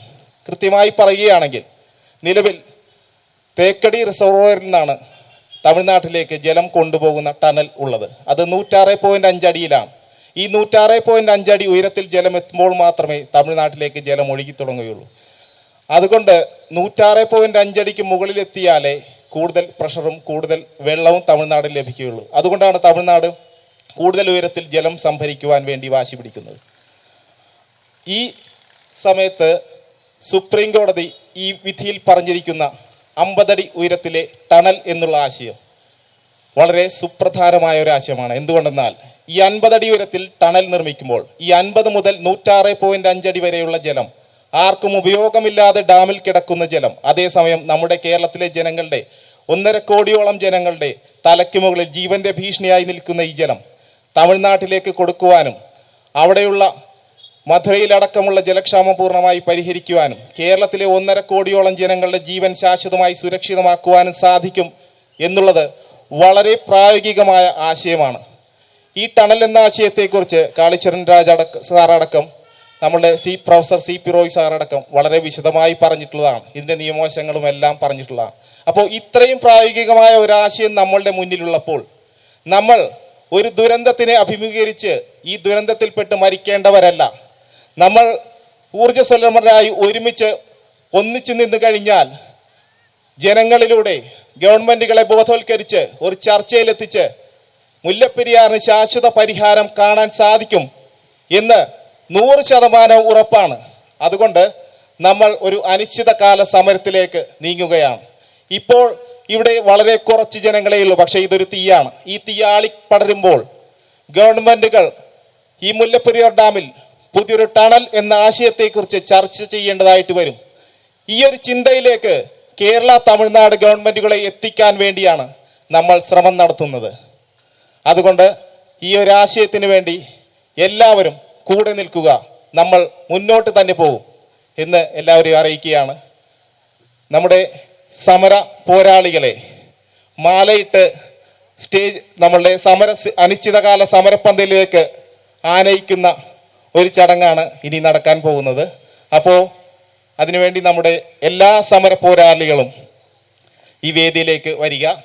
നമ്മളുടെ Shri C P Roy sir, Mullaperiyar സമരത്തിൻ്റെ യഥാർത്ഥ സമരനായകൻ. അദ്ദേഹമാണ് മുല്ലപ്പെരിയാർ സമരം ആദ്യമായി കേരളത്തിൽ ആരംഭിച്ചത്. വർഷങ്ങൾക്ക് ശേഷം അദ്ദേഹവും എല്ലാവരും പുതിയ ഡാമെന്ന ആശയത്തിന് പുറകെയായിരുന്നു പോയിരുന്നതെങ്കിലും പിന്നീട് ഈ പുതിയ ഡാമിൻ്റെ അപ്രായോഗികത മനസ്സിലാക്കിയ ശേഷം അദ്ദേഹം ഒരു ദൃഢനിശ്ചയമെടുത്ത് ഈ പുതിയ ഡാം എന്നുള്ള ആശയത്തിൽ നിന്ന് പുതിയൊരു ടണൽ എന്ന ആശയത്തിലേക്ക് മാറി. അതിനുശേഷം അത് സുപ്രീം കോടതിയിൽ സെൻട്രൽ വാട്ടർ കമ്മീഷൻ വഴി ഒരു പ്രപ്പോസൽ കൊടുത്ത് സുപ്രീം കോടതിയുടെ നിർണായകമായ 2014 വിധിയിൽ ബദൽ നിർദ്ദേശമായി ഈ ആശയം വരുന്നതിന് കാരണക്കാരനുമായി. നമ്മളുടെ കേരളത്തിലെ 1.5 കോടിയോളം ജനങ്ങളുടെ ജീവൻ രക്ഷിക്കുവാനും തമിഴ്നാട്ടിലെ 1 കോടിയോളം ജനങ്ങളുടെ ജീവജലം സുരക്ഷിതമാക്കുവാനും ഉതകുന്ന ഈ ശക്തമായ ആശയം നമ്മുടെ മുന്നിലുള്ളപ്പോൾ, കൃത്യമായ ഒരു ലക്ഷ്യം നമ്മുടെ മുന്നിലുള്ളപ്പോൾ നമ്മൾ ആ ലക്ഷ്യത്തിന് വേണ്ടി മുന്നോട്ട് നീങ്ങുകയാണ് ചെയ്യേണ്ടത്. അപ്പോൾ ഈ ഒരു ലക്ഷ്യത്തിന് വേണ്ടി മുന്നോട്ട് പോകുവാൻ നമ്മൾ തീരുമാനിച്ചിരിക്കുകയാണ്. അപ്പോൾ നമ്മളുടെ എല്ലാ സമര പോരാളികളും വേദിയിലേക്ക് വരേണ്ടതാണ്. ഉപവാസ സമരത്തിൽ പങ്കെടുക്കുന്ന കുറച്ച് പേരുടെ ലിസ്റ്റുകൾ നമ്മളിവിടെ ഇന്ന് വായിക്കും. ഒരുപാട് പേര് ഇതിനോട് സഹകരിച്ചുകൊണ്ട് പേരുകൾ തന്നിട്ടുണ്ട്. അപ്പോൾ ആ ലിസ്റ്റ് വായിക്കുന്ന പ്രകാരം എല്ലാവരും ഇങ്ങോട്ട് അടുത്ത് നിൽക്കണം. വേദിയിലേക്ക് ഓരോരുത്തരായിട്ട് കയറി വരണം. ഈ കയറി വരുന്ന അവരെല്ലാവരെയും സമര പോരാളികളായിട്ട് റോയ് സാറ് മാലയിട്ട് ആദരിക്കുന്നതായിരിക്കും. ലിസ്റ്റ് വായിക്കുന്നതിന് വേണ്ടി രാജ് സാറിനെ വിളിക്കുന്നു. പേരുവിവരം താഴെ പറയുന്നവയാണ്. Shrimati Raziya Jamal,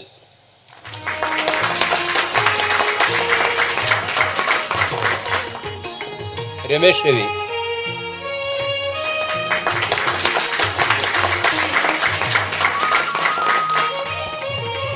Smijin Raj,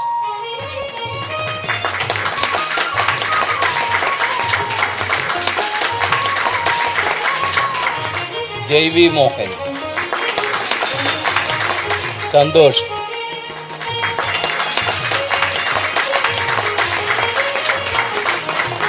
Sreeji Thampi,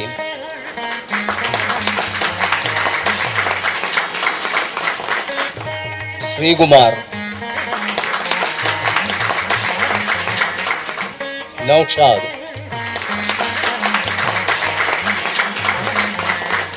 Rakesh,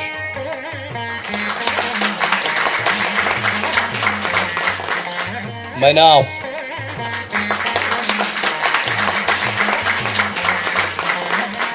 Jibin Poduthas, Sinosh Kumar, Aravind, Amal Krishna, Vipin Das, Ramesh, Abhilash, Arun, Saurav, Sabu, Francis,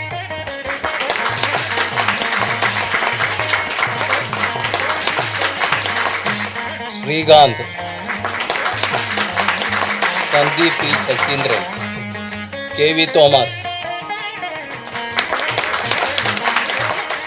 Sumesh, Antony Raju, Raju,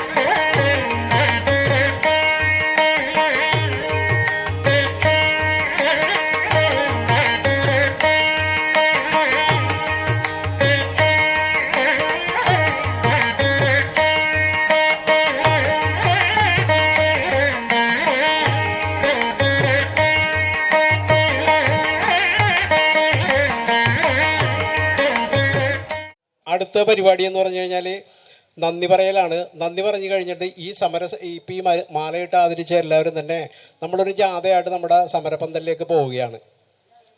നന്ദി പറയുന്നതിന് വേണ്ടിയിട്ട് ഫ്രാൻസിസ് കളത്തിപ്പറമ്പിലിനെ ക്ഷണിച്ചുകൊള്ളുന്നു.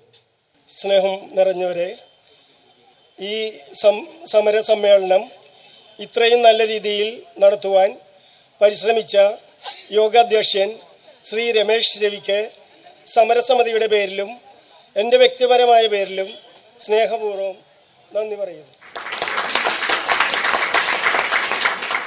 മുല്ലപ്പെരിയാർ ടണൽ സമരസമ്മേളനം ഉദ്ഘാടനം കർമ്മം നിർവഹിച്ച സുപ്രീം കോടതി അഭിഭാഷകൻ ശ്രീ കാളീശ്വരം സാറിനെ സാറിന് നന്ദി പറഞ്ഞു കഴിഞ്ഞതാണ്. എങ്കിലും ഏറ്റവും സ്നേഹത്തോടെ എൻ്റെ പേരിലും മുല്ലപ്പെരിയാർ ടണൽ സമരസമിതിയുടെ പേരിലും ഏറ്റവും സ്നേഹത്തോടെ നന്ദി പറയുന്നു. മുല്ലപ്പെരിയാർ പുതിയ ടണൽ എന്ന ആശയം സുപ്രീം കോടതി വഴി ലോകത്തിൻ്റെ മുമ്പിൽ അവതരിപ്പിച്ചതും ഇന്ന് സമര പോരാളികളെ മാലയിട്ട് സമരപന്തലിലേക്ക് ആനയിക്കുകയും ചെയ്ത ശ്രീ CP റോയ് സാറിന് ഏറ്റവും സ്നേഹത്തോടെ സമരസമിതിയുടെ പേരിലും എൻ്റെ വ്യക്തിപരമായ പേരിലും നന്ദി പറയുന്നു. ആശംസകൾ അർപ്പിച്ച് panchayat president Shrimati Rasikala Priyaraj, ward member Razia Jamal, CP Pallippuram sir, Anil Plavins, Mathews Puthussery, ഒറ്റയാൾ പോരാളി ശ്രീ കോട്ടൂർ ബാഹുലേയൻ ചേട്ടനും എൻ്റെ പേരിലും മുല്ലപ്പെരിയാർ ടണൽ സമിതിയുടെ പേരിലും നന്ദി പറയുന്നു. ഈ സമരത്തിന് എല്ലാ തരത്തിലും പിന്തുണ നൽകിയിരിക്കുന്ന എല്ലാ നല്ലവരായ ജനങ്ങളോടും സാമുദായിക സാംസ്കാരിക സംഘടനകൾക്കും നന്ദി പറയുന്നതോടൊപ്പം തന്നെ ഈ സമരവേദി ഇന്ന് ഇത്രയും നല്ല രീതിയിൽ കൊണ്ടുപോകുവാൻ പരിശ്രമിച്ച ഒരു പറ്റം ചെറുപ്പക്കാരുണ്ട്. വാൾ പോസ്റ്റ് ഒട്ടിക്കാനും അതുപോലെ എല്ലാ പ്രവർത്തനങ്ങൾക്കും രാത്രിയില്ല പകലില്ല 3:30 മണി വെളുപ്പിന് വരെ ഈ മക്കൾ ഇതിനു വേണ്ടി അധ്വാനിച്ച് അവർക്കെല്ലാവർക്കും ഒരിക്കൽ കൂടി ഏറ്റവും സ്നേഹത്തോടെ നന്ദി പറഞ്ഞുകൊണ്ട് അവസാനിപ്പിക്കുന്നു. ഒരു കാര്യം, നമ്മുടെ ബാഹുലൻ ചേട്ടനോട് നമ്മൾ 2 വാക്ക് സംസാരിക്കണമെന്ന് ആദ്യം പറഞ്ഞിരുന്നു. അപ്പോൾ അദ്ദേഹം സംസാരിക്കുന്നില്ല എന്നാണ് പറഞ്ഞത്. പക്ഷേ ഇപ്പോൾ എന്തോ ആവേശത്തിൻ്റെ പുറത്ത് പുള്ളിക്ക് നമ്മളോട് 2 വാക്ക് സംസാരിക്കാനുണ്ട്. അതിനൊരു അവസരം കൊടുക്കുകയാണ്. ഓം നമോ നാരായണ. ഉമാമഹേശ്വരായ. അല്ലാഹു അക്ബർ. ഈശോ മിശിഹായ്ക്ക് സ്തുതിയായിരിക്കട്ടെ.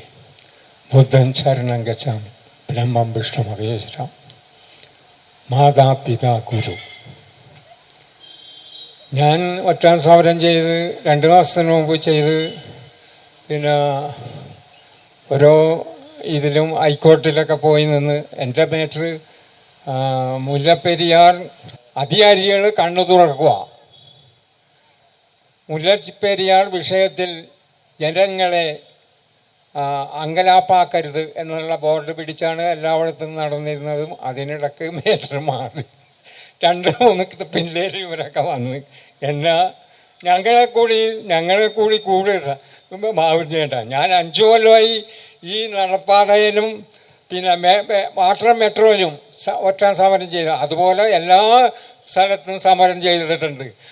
എന്നെ അറിയാത്ത ആളുകൾ ഉണ്ടാവില്ല, റോട്ടിലുള്ള ആളുകളെല്ലാവരും അറിയും.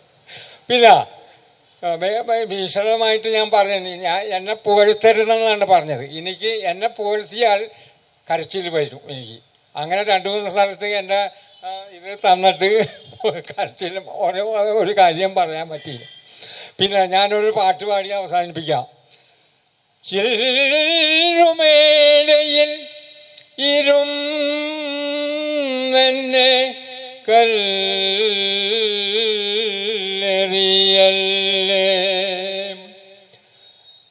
പാമ്പുകൾക്ക് മാളമുണ്ട്, പറവകൾക്ക് ആകാശമുണ്ട്, മനുഷ്യപുത്രന് തല ചായ്ക്കാൻ മണ്ണിനിടമില്ല, മണ്ണിനിടമില്ല. പാമ്പുകൾക്ക് മാളമുണ്ട്, പറവകൾക്ക് ആകാശമുണ്ട്, മനുഷ്യപുത്രന് തല ചായ്ക്കാൻ മണ്ണിനിടമില്ല, മണ്ണിനിടമില്ല. എവിടെ നിന്നു വന്നു ഞാൻ, എവിടേക്കായി പോണു ഞാൻ, എവിടെ നിന്നു വന്നു ഞാൻ, എവിടേക്കായി പോണു ഞാൻ. വിളക്കുമരമേ, വിളക്കുമരമേ, വെളിച്ചമുണ്ടോ കയ്യിൽ വെളിച്ചമുണ്ടോ? പാമ്പുകൾക്ക് മാളമുണ്ട്, പറവകൾക്ക് ആകാശമുണ്ട്, മനുഷ്യപുത്രന് തല ചായ്ക്കാൻ മണ്ണിനിടമില്ല, മണ്ണിനിടമില്ല. ഈ സംഘാടകർക്ക് എല്ലാവർക്കും പേരൊന്നും എനിക്കറിയാൻ പറ്റില്ല. അവർക്കെല്ലാവർക്കും അഭിനവാദനങ്ങൾ നേർന്നുകൊണ്ട് ഞാൻ ദൈവാനുഗ്രഹം വരട്ടെന്ന് പ്രാർത്ഥിക്കുന്നു. വളരെ നന്ദി ബാഹുലൻ ചേട്ടാ. യഥാർത്ഥത്തിൽ ഇത് ഒരു തുടക്കമാണ്. ഇനി അങ്ങോട്ട് അനിശ്ചിതകാല റിലേ ഉപവാസ സമരത്തിലൂടെ ജനങ്ങളെയും ജനപ്രതിനിധികളെയും ബോധവൽക്കരിക്കാനും ആ ബോധവൽക്കരണത്തിലൂടെ ടണൽ എന്ന ആശയം യാഥാർത്ഥ്യവൽക്കരിക്കുവാനുമുള്ള ഒരു പ്രയാണമാണ് ആരംഭിക്കുന്നത്. എങ്കിലും ഇപ്പോൾ ഈ യോഗ നടപടികൾ അവസാനിച്ചതായി അറിയിക്കുന്നു.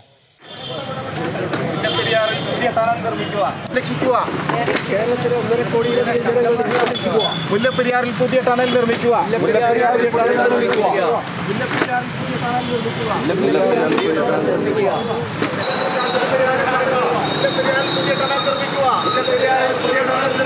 മുല്ലപ്പെരിയാർ പ്രശ്നത്തിന് ശാശ്വത പരിഹാരം കാണുക. മുല്ലപ്പെരിയാർ പ്രശ്നത്തിന് ശാശ്വത പരിഹാരം കാണുക. മുല്ലപ്പെരിയാർ